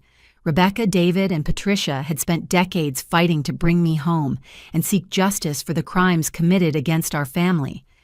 Now it was time to finish what they had started. 3 days later, I stood in the Phoenix airport watching passengers emerge from the Denver flight. Agent Martinez had coordinated David's travel with maximum security, and I could see federal marshals positioned throughout the terminal. When David Morrison walked through the gate, I recognized him immediately despite never having seen his photograph. He was tall and lean, with graying dark hair and the same green eyes that ran through our family. But it was something deeper that made me know him instantly. The way he carried himself, the determined expression on his face, and the careful way he scanned the crowd reminded me of the woman I had seen in Rebecca's photographs. "Janet," he said simply as he approached, his voice full of 28 years of hope and longing. We embraced in the middle of that busy airport, and I felt a connection that went beyond genetics. This was the man who had loved my mother enough to spend 2 decades seeking justice for her murder. The man who had never stopped believing I was alive and would someday come home. "You look so much like her," David whispered, holding me tightly. "So much like Rebecca." Patricia joined our reunion, and for the first time in my life, I was surrounded by people who shared my DNA and my history. People who remembered the woman who gave birth to me and loved me enough to die protecting me. The drive to the safe house gave David and me time to begin processing 28 years of separation. He told me about his life after Rebecca's death, the jobs he had taken to support his investigation, and the countless nights he had spent researching adoption fraud and criminal networks. "I always knew Rebecca didn't die in an accident," he said as we sat in the secure living room. "She was the most careful driver I knew, and the weather was clear that night. But Detective Morrison convinced everyone it was just a tragic accident, and I had no proof otherwise." David pulled out a worn leather portfolio containing documents he had carried with him during his kidnapping. "I've been building a case against Morrison and Robert Stevens for 20 years. Financial records, witness statements, surveillance footage, everything we need to prove they murdered Rebecca." Agent Rodriguez examined the materials with growing excitement. "This evidence fills in gaps we've been trying to close for months. David, how did you manage to gather all this without being detected?" "I learned to be invisible," David replied. "I worked construction jobs that gave me access to buildings and areas where Robert's associates conducted business. I photographed meetings, recorded conversations, and documented financial transactions." The portfolio contained hundreds of photographs showing Robert Detective Morrison and various associates conducting what appeared to be criminal business. Time-stamped images spanning 2 decades proved the conspiracy had been operating continuously since Rebecca's death. "But this is the most important evidence," David said, pulling out a small recording device. "Audio from the night Rebecca was murdered." He explained that he had been following Rebecca that night because he was worried about her meeting with the private investigator. When Detective Morrison forced her off the road, David had hidden nearby and recorded the aftermath. Morrison called Robert immediately after the crash. David said, his voice thick with emotion. "I have their entire conversation on tape." Agent Rodriguez played the recording, and we listened in horrified silence as Detective Morrison reported Rebecca's death to Robert Stevens. "It's done," Morrison's voice said through the old recording. "The Morrison woman won't be asking any more questions about the kid." "Good," Robert replied. "Make sure the accident scene looks convincing. We can't have anyone investigating the adoption records." The cold, businesslike discussion of my mother's murder was sickening. These men had killed a young woman who was fighting to reunite with her daughter, and they had talked about it like completing a routine business transaction. "Why didn't you take this to the FBI years ago?" Agent Rodriguez asked. David's expression grew dark. "I tried. In 1997, I contacted the Denver field office with evidence of Morrison's corruption. 2 weeks later, my apartment was broken into and my evidence was stolen. I realized the corruption went deeper than just Detective Morrison. He had spent the next 20 years being more careful, gathering evidence slowly and hiding it in multiple locations. The kidnapping had occurred because Robert's associates finally discovered the scope of David's investigation. They were planning to kill me and make it look like suicide," David explained. "But they wanted to use my death to manipulate you into stopping your cooperation with federal agents." The revelation that my biological father had come close to being murdered because of his dedication to seeking justice for my mother was overwhelming. This man had risked everything to hold my adoptive family accountable for their crimes. "David," I said, "I want to help finish what you and Rebecca started. These people destroyed our family, but they're not going to destroy any more children." He smiled for the first time since arriving in Phoenix. "That's exactly what your mother would have said." Over the next several hours, David shared stories about Rebecca that painted a picture of the woman I had lost. She'd been studying to become a nurse, volunteering at a local shelter for homeless teenagers, and planning to open a daycare center for working mothers. Rebecca had so many dreams. David said, showing me letters she had written about her plans for our future. She wanted to give you everything she never had: a stable home, educational opportunities, and a family that would never abandon you. The contrast between Rebecca's dreams and the reality of my life with Robert and Carol was heartbreaking. Instead of a loving family, I had been raised by criminals who used me as a tool in their illegal operation. But she also prepared for the possibility that something might happen to her, David continued. Rebecca set up trust funds, gathered evidence, and made arrangements to ensure you would be protected, even if she wasn't there to do it herself. Patricia pulled out additional documents that revealed the full extent of Rebecca's planning. Beyond the $50,000 in the safety deposit box, Rebecca had established a second trust fund that had been growing for 28 years. She left instructions that if anything happened to her, the money should continue accumulating until you turn 30, Patricia explained. The fund now contains over $200,000. The financial security Rebecca had tried to provide was significant, but the emotional inheritance was even more valuable. Through her letters, evidence gathering, and careful planning, she had left me the tools needed to seek justice and build a meaningful life. There's something else, David said quietly. Rebecca was pregnant when she died. The room fell silent as the full tragedy of that night became clear. Robert and Detective Morrison hadn't just murdered my mother. They had killed my unborn sibling and destroyed the family Rebecca was fighting to rebuild. She was going to tell me about the pregnancy after she finished dealing with the adoption investigation, David continued. She wanted to make sure you were safe before we started planning for another child. The knowledge that I had lost a brother or sister in addition to my mother filled me with a rage I had never experienced before. Robert Stevens hadn't just stolen my childhood, he had murdered my entire family to protect his criminal operation. Agent Rodriguez. I said, my voice steady despite the emotions churning inside me. I want to testify against Robert personally. I want him to hear directly from the daughter of the woman he murdered exactly what he took from our family. She nodded with respect and determination. Janet, with the evidence you, David, and Patricia have provided, we're going to ensure that Robert Stevens faces justice for every crime he committed. As I sat in that safe house surrounded by my real family, I felt a sense of purpose that went beyond personal revenge. Rebecca had died fighting to protect children from exploitation. David had spent 20 years gathering evidence to expose corruption and criminality. Patricia had preserved the truth about our family history despite decades of threats and intimidation.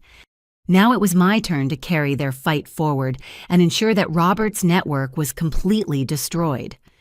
The little girl who had been stolen from her family 25 years ago was finally ready to go home. Agent Rodriguez gathered our group around a conference table that had been set up in the safe house.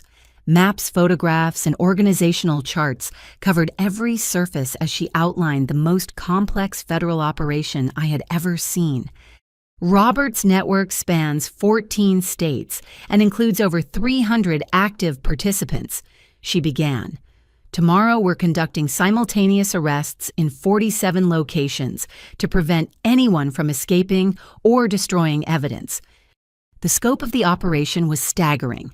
FBI field offices, DEA task forces, ATF agents, and local police departments were coordinating to dismantle what had become one of the largest criminal enterprises in American history.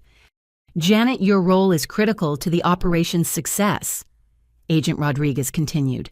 We need you to make contact with Robert in federal custody and get him to reveal the locations of hidden evidence and the identities of participants we haven't identified yet.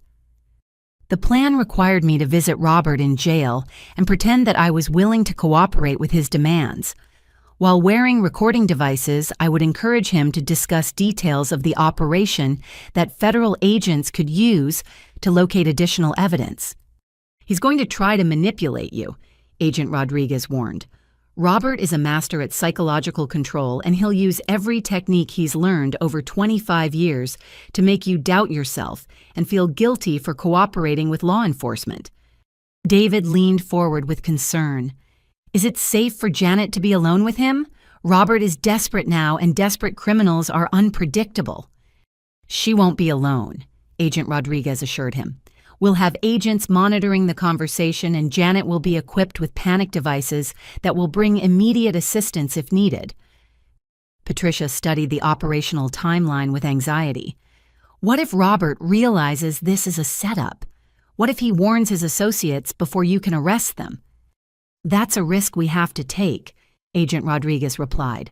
But Robert's arrogance works in our favor. He believes he's smarter than law enforcement, and he thinks he can still manipulate Janet into protecting him.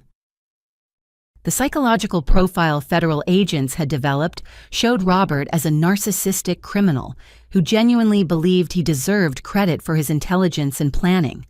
That arrogance had led him to document his crimes extensively, and it might lead him to reveal information during our conversation. I can do this, I said, surprising myself with how confident I sounded. Robert spent 25 years conditioning me to respond to his manipulation, but I understand his techniques now. I can use that knowledge against him. Agent Martinez handed me a folder containing talking points and questions designed to elicit specific information from Robert. We need details about offshore accounts, international contacts, and contingency plans for escaping prosecution. The folder also contains psychological strategies for resisting Robert's manipulation attempts, techniques for staying focused on the mission while appearing vulnerable to his influence. Remember, Agent Rodriguez said, Robert believes you're the scared, confused young woman he raised. He doesn't know you've connected with your biological family and learned the truth about Rebecca's murder. Use that ignorance against him. As we prepared for the prison visit, David pulled me aside with fatherly concern. Janet, you don't have to do this, he said. You've already provided more help than anyone could expect.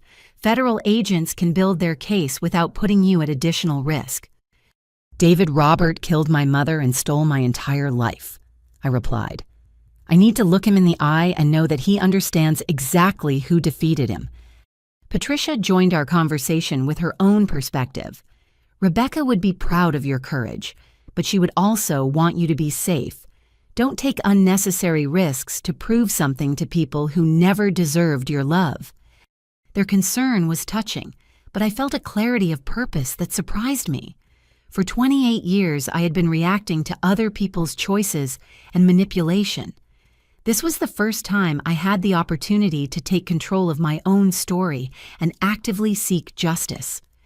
The next morning, I dressed in clothing that would remind Robert of the compliant daughter he had raised. Conservative business attire, minimal makeup, and the nervous demeanor I had perfected during years of trying to please him. Agent Rodriguez drove me to the Federal Detention Center while reviewing last-minute details of the operation. Teams are positioned at all target locations, she reported. As soon as Robert provides the information we need, arrests will begin simultaneously across 14 states. The weight of responsibility was enormous. Hundreds of law enforcement officers were waiting for the intelligence I was supposed to gather from Robert. Dozens of victims were depending on this operation to find justice and safety.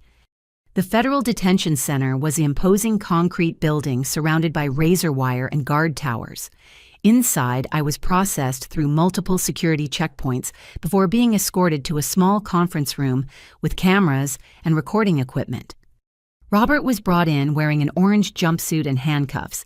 He looked older than I remembered, with gray stubble and tired eyes, but his expression was still calculating and manipulative. Janet, sweetheart, he said as guards secured his handcuffs to the table. I'm so glad you came to see me.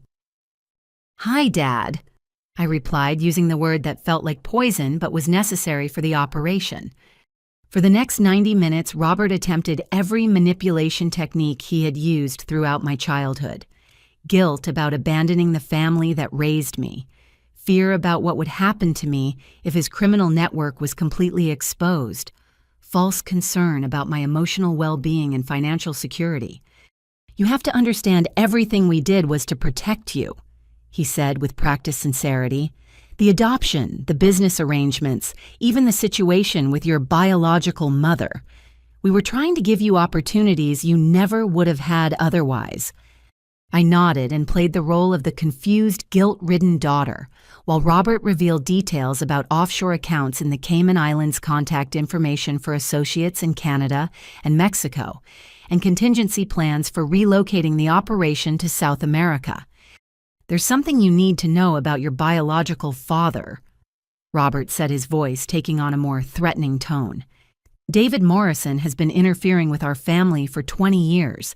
He's not the innocent victim federal agents want you to believe he is." Robert's attempt to turn me against David revealed just how desperate he had become. Even facing federal charges and life in prison, he was still trying to isolate me from people who genuinely cared about me. "What about David?" I asked, maintaining my role. "He's been blackmailing our family since Rebecca's death." Robert lied smoothly, demanding money in exchange for keeping quiet about business arrangements. The evidence he claims to have against us was obtained through extortion and illegal surveillance. The accusation was so outrageous that I had to focus on maintaining my expression of confusion rather than letting my anger show. "Are you saying David has been lying to federal agents?" I asked. "I'm saying David Morrison is not the grieving widower he pretends to be," Robert replied. "He's a career criminal who saw an opportunity to profit from his wife's death." Robert's willingness to lie about David's character while facing overwhelming evidence of his own crimes demonstrated just how thoroughly manipulative he truly was. Even in federal custody, he was still trying to control my perception of reality. "Dad, I'm scared," I said, allowing genuine emotion to creep into my voice. "I don't know who to trust anymore." Robert's expression softened as he recognized what he thought was an opportunity to regain control over me. "Trust me, sweetheart," he said. "I'm the only family you've ever really had. David and Patricia are strangers who want to use you for their own purposes. But I've loved you and protected you since you were 3 years old." "What should I do?" I asked. Robert leaned forward as much as his handcuffs would allow. "There are safe deposit boxes and storage facilities that federal agents haven't found yet. If you can access those locations and destroy the evidence inside, we can make this whole nightmare go away." He was asking me to obstruct a federal investigation and destroy evidence of crimes spanning 3 decades. The request confirmed that Robert still saw me as a tool he could manipulate, rather than a person with my own moral agency. "Where are these locations?" I asked. Robert provided addresses for storage facilities in Nevada and California, account information for banks in offshore jurisdictions, and contact details for associates who were prepared to help me flee the country if necessary. As he revealed information that would allow federal agents to complete their case against his entire network, Robert genuinely believed he was recruiting me back into his criminal enterprise. "Janet," he said as our time ran out, "you're my daughter in every way that matters. Don't let strangers convince you to destroy the family that raised you." Guards came to escort Robert back to his cell, and he looked at me with what appeared to be genuine paternal affection. Even facing life in prison, he still believed he had successfully manipulated me into helping him escape justice. As I left the detention center, Agent Rodriguez was waiting with updates from field teams across the country.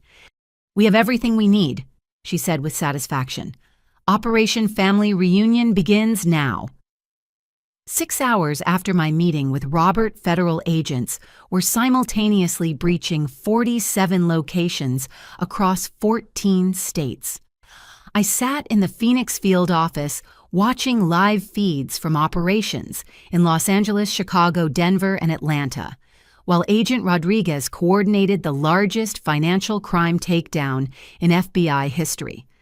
"Nevada storage facilities secured," came the report from Las Vegas. "Massive evidence recovery in progress." "California bank accounts frozen," reported the San Francisco team. "International wire transfers blocked." 12 arrests in Chicago, no resistance encountered. The reports kept coming as Robert's network collapsed systematically. Decades of criminal enterprise were being dismantled in a matter of hours, all because Robert's arrogance had led him to reveal operational details he thought I would use to help him. Janet, Agent Rodriguez said, "There's something you need to see." She led me to a conference room where evidence from the Nevada storage facility was being cataloged. Boxes of documents, computer equipment, and financial records filled the entire space, but Agent Rodriguez directed my attention to a specific collection of materials. Personal items belonging to Rebecca, jewelry, photographs, letters, and mementos that Robert had kept as trophies after murdering my mother. He's been collecting souvenirs from his victims for 30 years, Agent Rodriguez explained. Rebecca's items were mixed in with belongings from at least 12 other people who were killed because they threatened his operation. Among Rebecca's possessions was a silver locket containing a photograph of me as a baby. A woman I had never known had worn my picture close to her heart while fighting to bring me home. "There's more," Agent Rodriguez said quietly. "We found evidence that Robert was planning to kill you during your prison visit today." She showed me communications between Robert and an associate who had been positioned outside the detention center. If I had agreed to help Robert destroy evidence, his plan was to eliminate me as soon as I was no longer useful to him. "Your biological father was right to be concerned about your safety," Agent Rodriguez continued. "Robert never intended for you to survive this investigation." The realization that I had been minutes away from assassination was sobering, but it also confirmed that stopping Robert's network was about more than seeking justice for past crimes. It was about preventing future murders and protecting other potential victims. My phone rang with a call from David.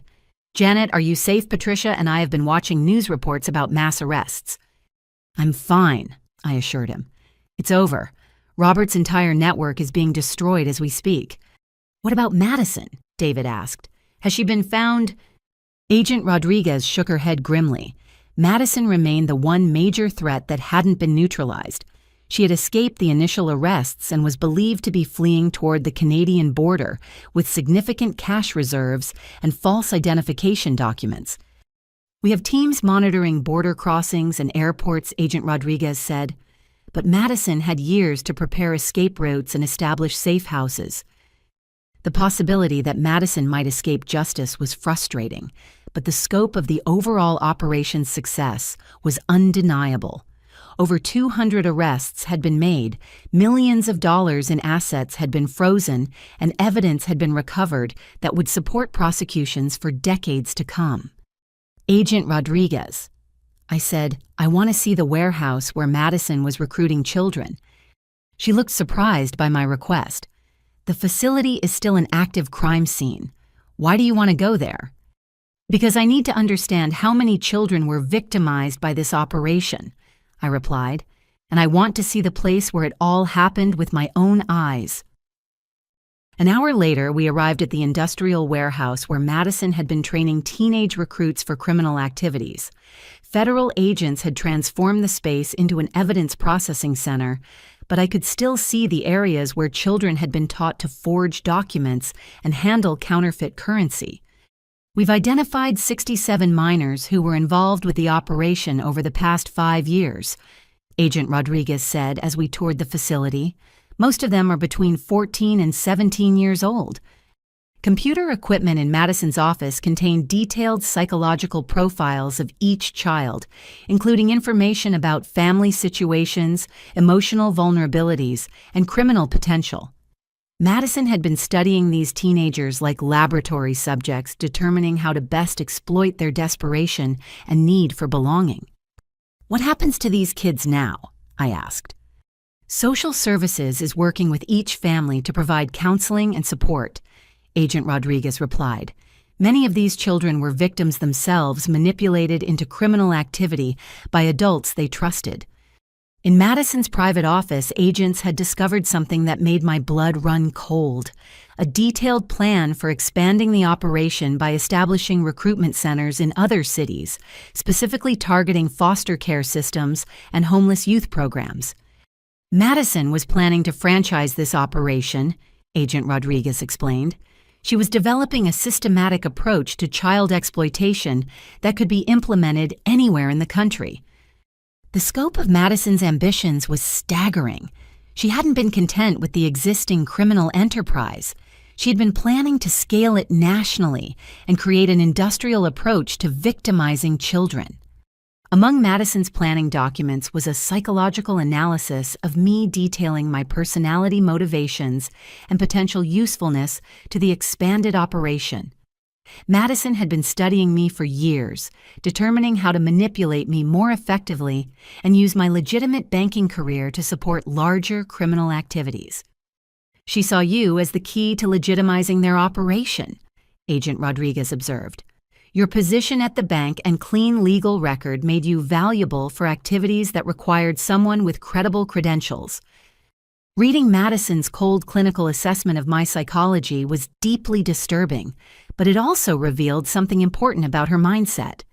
Madison genuinely viewed other people as tools to be manipulated rather than human beings deserving of respect and consideration. As we finished touring the warehouse, Agent Martinez approached with urgent news. "We found Madison," he announced, "but there's a problem."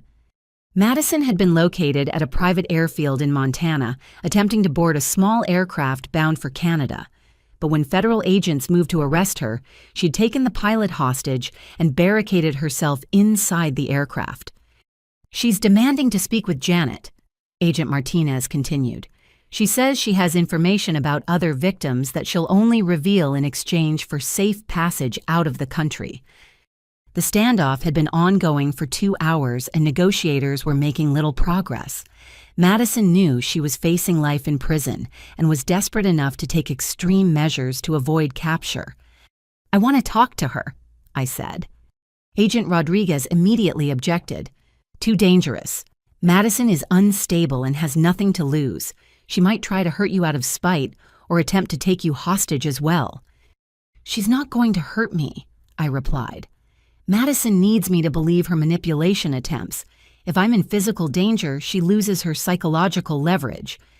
Agent Martinez was coordinating with Montana teams to establish communication with Madison. She's specifically requested a video call with Janet. No other negotiator has been able to make progress. Against Agent Rodriguez's better judgment, I found myself sitting in front of a computer screen, preparing to negotiate with the woman who had pretended to be my sister for 25 years while planning to destroy my life. When Madison's face appeared on the screen, she looked haggard and desperate. Her blonde hair was disheveled, and her eyes showed the strain of someone who knew their criminal empire was collapsing around them. "Hello, sister," she said with bitter sarcasm. "Madison," I replied calmly. "Let the pilot go. He's not involved in this situation." "The pilot is my insurance policy," Madison replied, "just like you were Robert's insurance policy all these years." Her admission that I had been treated as an expendable asset rather than a family member was confirmation of everything I had learned during the investigation. "What information do you have about other victims?" I asked, focusing on the reason for her contact request. Madison's expression became calculating. "There are other children, Janet. Kids who are still being held at locations federal agents haven't found yet. If you want to save them, you need to help me escape." The possibility that children were still in danger made my stomach clench with anxiety, but Agent Rodriguez was shaking her head and holding up notes indicating that all known operational locations had already been secured. "Madison, every location connected to your operation has been raided," I said. "There are no children who haven't been recovered." "You're wrong," Madison insisted. "There are safe houses and training facilities that Robert never told you about. Places where we keep children who are being prepared for international operations." Agent Rodriguez was making rapid phone calls to verify whether any locations had been missed during the coordinated arrests. The possibility that children were still being victimized somewhere was too important to ignore, even if it meant dealing with Madison's manipulation attempts. "Tell me where these locations are," I said to Madison. "You don't need safe passage out of the country to protect children." Madison laughed bitterly. Janet, you're still so naive. You think this is about protecting children. This was always about money and power. The children were just a renewable resource. Her casual dismissal of human suffering revealed the depth of Madison's moral corruption. She genuinely viewed child victims as business assets rather than people deserving protection and care. If there are children still in danger, tell me where they are, I repeated. Madison's expression shifted to something approaching genuine emotion. There's one place, she said quietly, a facility in rural Oregon where Robert sends children who are too traumatized or difficult to use in normal operations. Agent Rodriguez was frantically coordinating with Oregon field teams while I continued the conversation. What happens to children at this facility? I asked. They disappear, Madison said simply. Children who can't be controlled or who might expose the operation are eliminated there. The implication that Robert had been systematically murdering child victims was horrifying, but consistent with his willingness to kill Rebecca and plan my own assassination. Give me the address, and I said. Madison provided coordinates for a property in the Cascade Mountains that didn't appear on any of the seized documents or computer records. If children were still being held there, they would need immediate rescue. Now help me get out of here, Madison demanded. No, I replied firmly. You've provided the information needed to save those children. You don't get to negotiate for freedom after participating in their abuse. Madison's face contorted with rage as she realized I wasn't going to help her escape justice. You have no idea what you've done, she screamed. Robert protected you for 25 years, and now you're going to destroy the only family you've ever had. Robert wasn't my family, I said calmly. He was my kidnapper. The video call ended as federal agents in Montana breached the aircraft and took Madison into custody. The pilot was rescued unharmed, and the last major participant in Robert's network was finally in federal custody. But our attention immediately shifted to Oregon, where teams were racing to locate the facility Madison had described. If children were still being held there, every minute of delay could mean the difference between rescue and tragedy. The Oregon facility was worse than anything I had imagined. Federal agents found 11 children between the ages of 8 and 16 being held in conditions that could only be described as a prison camp. The children were malnourished, traumatized, and had been systematically abused by Robert's associates for months or years. These children were being held as punishment for attempting to escape or report the operation to authorities, Agent Rodriguez explained as medical teams evacuated the victims. Madison's information likely saved their lives. The rescue operation became national news, and the full scope of Robert's criminal network was finally exposed to the public. Media outlets reported on the largest child trafficking investigation in American history, the murder of Rebecca Morrison and the systematic exploitation of hundreds of vulnerable young people. 6 months later, I sat in a federal courthouse watching as Robert Stevens was sentenced for his crimes. The proceedings had taken weeks with testimony from dozens of victims and expert witnesses who explained the psychological manipulation techniques Robert had used to control his criminal organization. The defendant has shown no remorse for his actions. Judge Patricia Williams said during the sentencing hearing, "Over 3 decades, Robert Stevens created a criminal enterprise that destroyed families, exploited children, and corrupted law enforcement officials. Robert maintained his arrogant demeanor throughout the trial, genuinely believing that his intelligence and planning deserved recognition rather than condemnation. Even facing multiple life sentences, he showed no understanding that his victims were real people rather than tools for his personal enrichment. For the murders of Rebecca Morrison and her unborn child," Judge Williams continued, "the defendant is sentenced to life imprisonment without the possibility of parole. Additional sentences for counterfeiting, child trafficking, money laundering, and racketeering ensured that Robert would never again be free to harm innocent people." Detective Morrison received a 25-year sentence after pleading guilty to murder, corruption, and conspiracy charges. His cooperation with prosecutors helped secure convictions against other corrupt law enforcement officials who had protected Robert's operation. Madison's trial was equally satisfying to witness. Despite her cooperation in locating the Oregon facility, her active participation in recruiting and abusing children resulted in a 30-year federal sentence. Madison Stevens showed a complete lack of empathy for her victims, Judge Williams said during Madison's sentencing. Her systematic exploitation of vulnerable children represents the worst kind of criminal behavior. Carol received 15 years in federal prison after accepting a plea agreement in exchange for testifying against Robert's associates. Her testimony helped prosecutors understand the full scope of the money laundering operation and locate additional hidden assets. But the most meaningful moment of the entire legal process came when I was allowed to deliver a victim impact statement directly to Robert. Robert Stevens. I began looking directly at the man who had stolen my childhood. You murdered my mother because she loved me enough to fight for my freedom. You stole 28 years of my life because you needed a child you could mold into the perfect victim.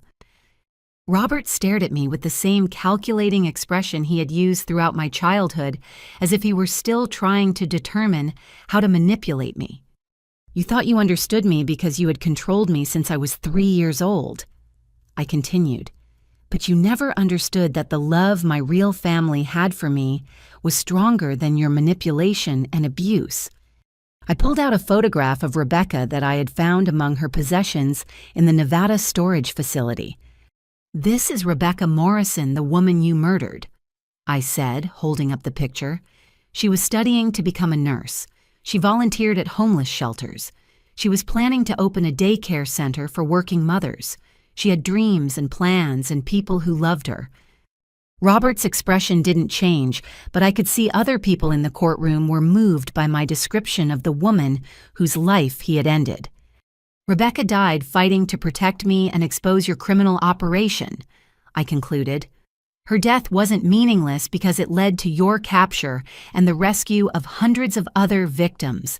You may have stolen my childhood, but you didn't destroy my capacity to seek justice and build a meaningful life. As I returned to my seat, I felt a sense of closure that I hadn't expected. For 28 years, Robert had controlled my perception of reality and my understanding of my own identity. But standing in that courtroom, speaking truth to power, I finally felt free of his psychological manipulation. The financial aspects of justice were equally satisfying. Federal prosecutors recovered over $40 million in assets from Robert's criminal enterprise money that was distributed among victims and their families. David and I established the Rebecca Morrison Foundation using recovered funds and insurance settlements from Robert's criminal activities. The foundation provides support for adoptees who have been exploited, assistance for families affected by child trafficking, and resources for investigating adoption fraud. Rebecca would be proud of what you've built, David told me as we toured the foundation's new office space in Denver. She always believed that something good could come from even the worst situations. The foundation had already helped reunite 12 families affected by illegal adoptions and provided counseling services for over 200 victims of child trafficking operations. Patricia joined the foundation's board of directors and used her nursing experience to develop trauma-informed care programs for rescued children. Her decades of waiting and hoping had been transformed into practical action to help other families find healing. I spent 20 years wondering what happened to you, Patricia said during the foundation's first annual board meeting.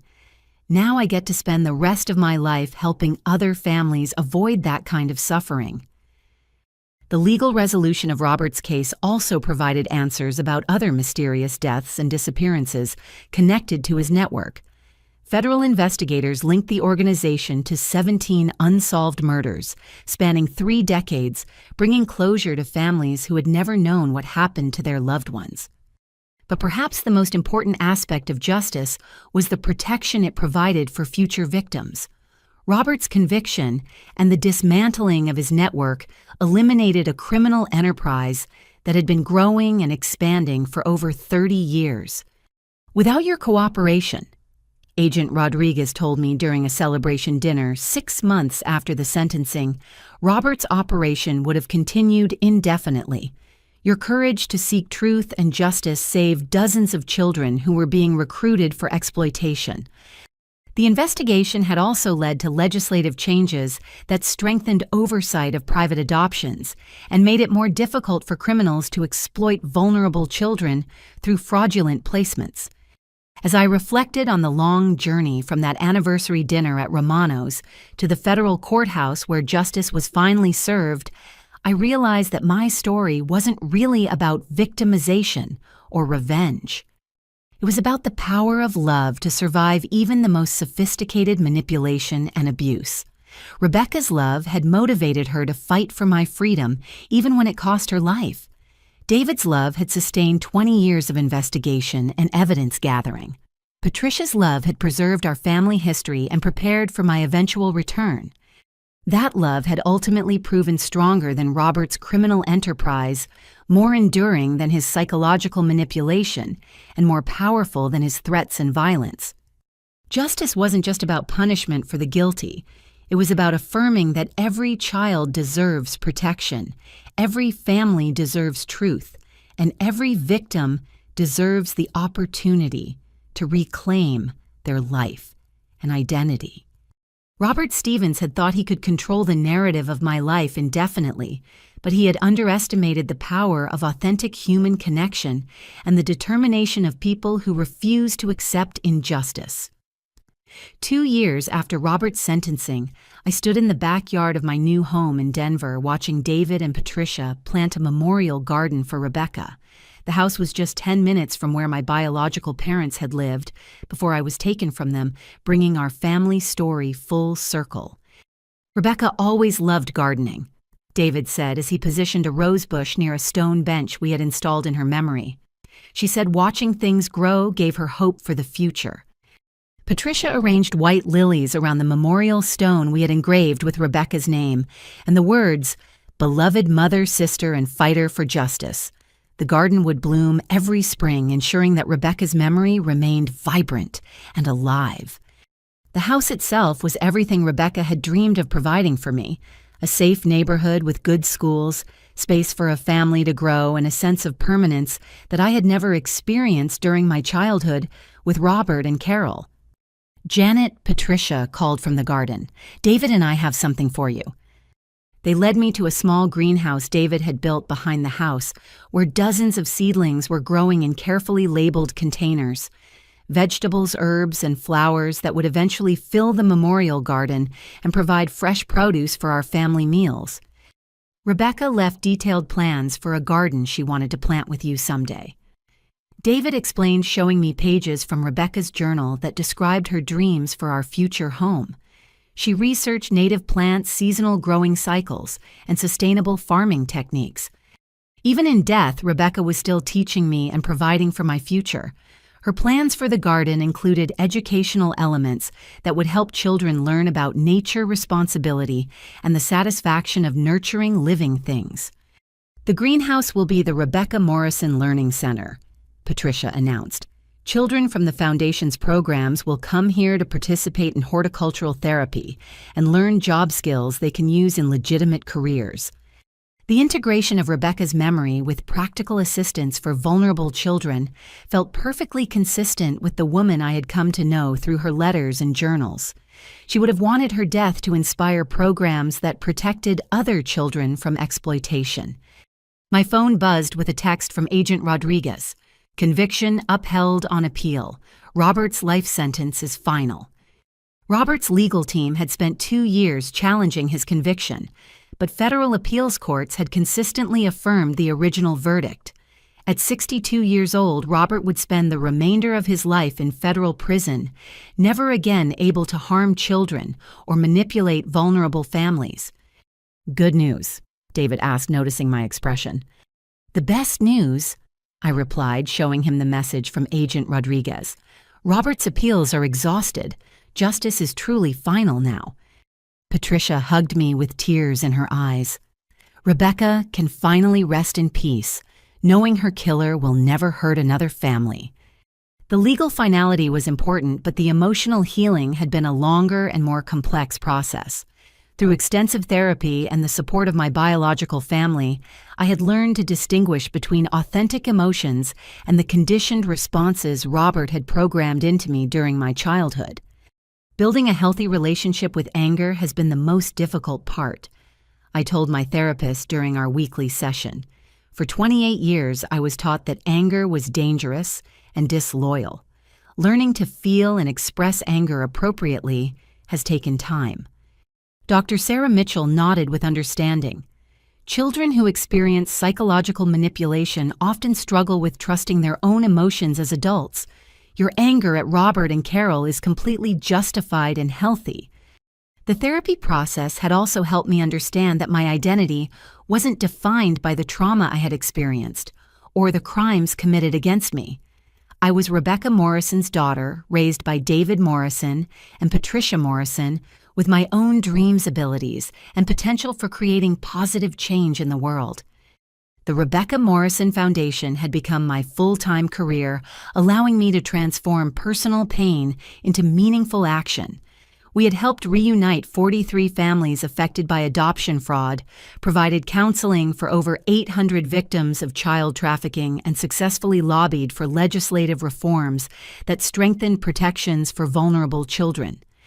The Foundation's work is Rebecca's true legacy, I said during a television interview about adoption reform.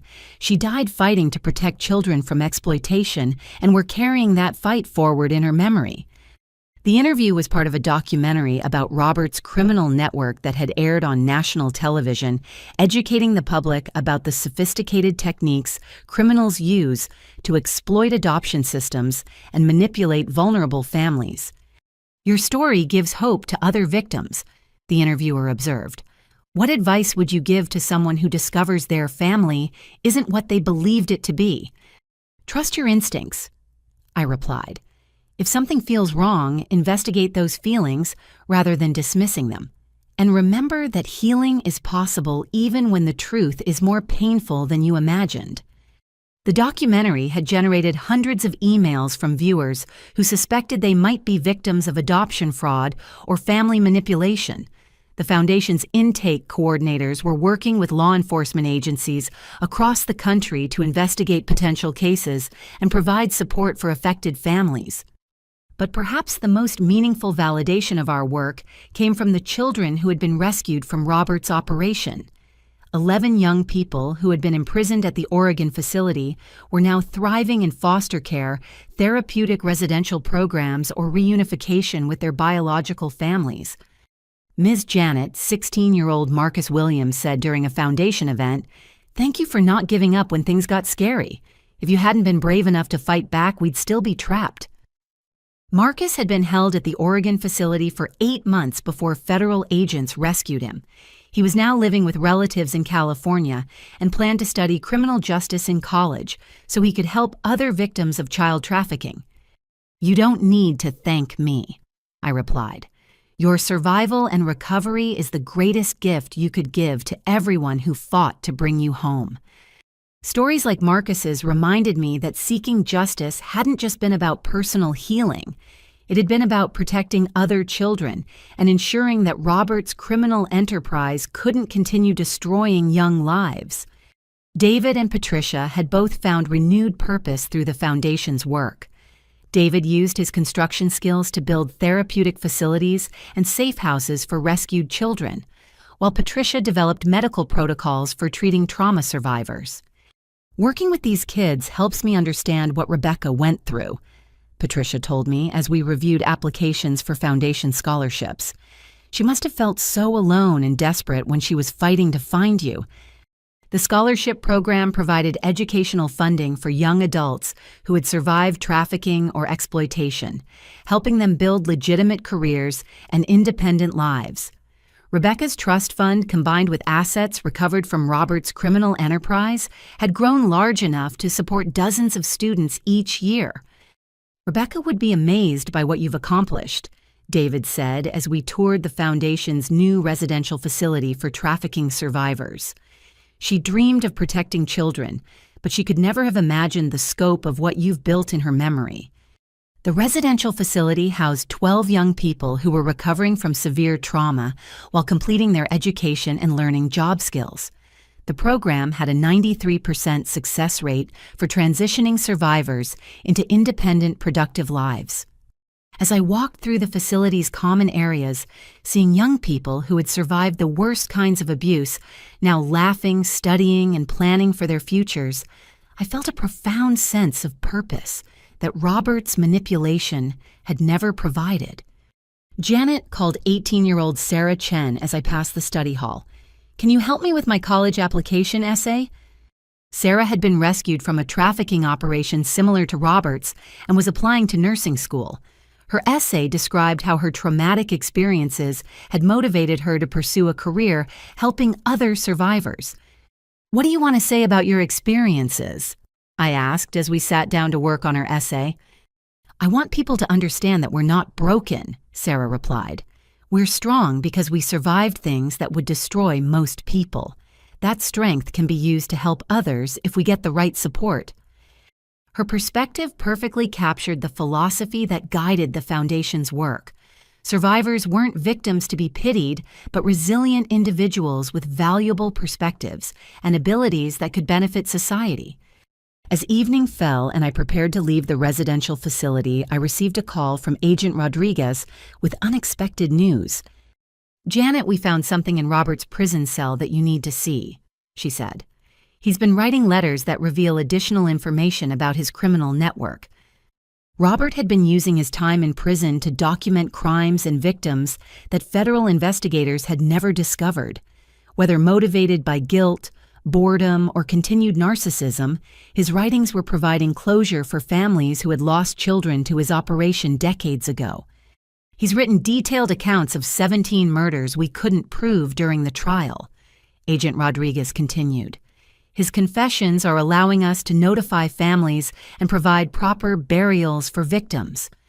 Even in prison, Robert's need for recognition was generating evidence that brought healing to families who had spent years wondering what happened to their loved ones. The next morning, I met with David and Patricia to discuss how the Foundation should respond to these new revelations. Robert's confessions would likely generate additional media attention and requests for assistance from newly identified victims' families. "We should expand our victim services program," Patricia suggested. "Families who learn the truth about decades-old disappearances will need specialized support." David nodded in agreement. Rebecca's story shows how important it is for families to have answers even when the truth is painful. As we planned the Foundation's response to Robert's confessions, I reflected on the long journey from that anniversary dinner at Romano's to this moment of purposeful action on behalf of other victims. The scared, confused young woman who had torn up a counterfeit $1,000 bill had become someone capable of building institutions, advocating for legislative change, and providing hope for survivors of the worst kinds of abuse. But the most important transformation had been internal, learning to trust my own judgment, value authentic relationships, and believe in my capacity to create positive change in the world. Life lesson learned. I said to David and Patricia as we finished our planning session, "True family isn't determined by legal documents or shared genetics. It's created by people who choose to love, protect, and support each other unconditionally." Rebecca had chosen to love me enough to die protecting me. David had chosen to spend 20 years seeking justice for our family. Patricia had chosen to preserve our history and prepare for my eventual return home. Those choices had created a family bond stronger than any manipulation Robert could devise, a bond that survived murder, separation, lies, and decades of trauma to ultimately triumph over evil. Janet, Patricia said as we prepared to leave the Foundation office, "Rebecca would be proud of the woman you've become and the life you've built." "She would be proud of all of us," I replied, looking at the memorial garden visible through the office windows. We honored her sacrifice by refusing to let evil have the final word in our story. As we walked through the garden Rebecca had planned for us, surrounded by the flowers and vegetables she had dreamed of sharing with her daughter, I felt a sense of peace and completeness that 28 years of manipulation had never been able to destroy. The little girl who had been stolen from her family was finally home, and home wasn't just a place or a group of people. It was the knowledge that love, truth, and justice were worth fighting for no matter how long the battle takes or how powerful the forces arrayed against them. Rebecca Morrison's daughter had learned to fight, to survive, to heal, and to transform pain into purpose. That was her mother's greatest gift and her own greatest achievement. The story that began with a counterfeit $1,000 bill in a restaurant had become a testament to the power of authentic love to overcome even the most sophisticated evil, and that truth would continue to inspire hope for survivors and families seeking justice for generations to come. Have you ever felt like something was wrong with your family situation but couldn't quite put your finger on what it was? Trust those instincts. Sometimes our gut feelings are trying to protect us from manipulation we haven't consciously recognized yet. Your story matters, and seeking truth takes incredible courage, but it's always worth it in the end. If this story touched your heart or reminded you of your own journey toward healing and justice, please like this video, subscribe to stay connected with stories of survival and hope. Share this with someone who might need to hear Rebecca's message of never giving up on love, and let me know in the comments what family truly means to you.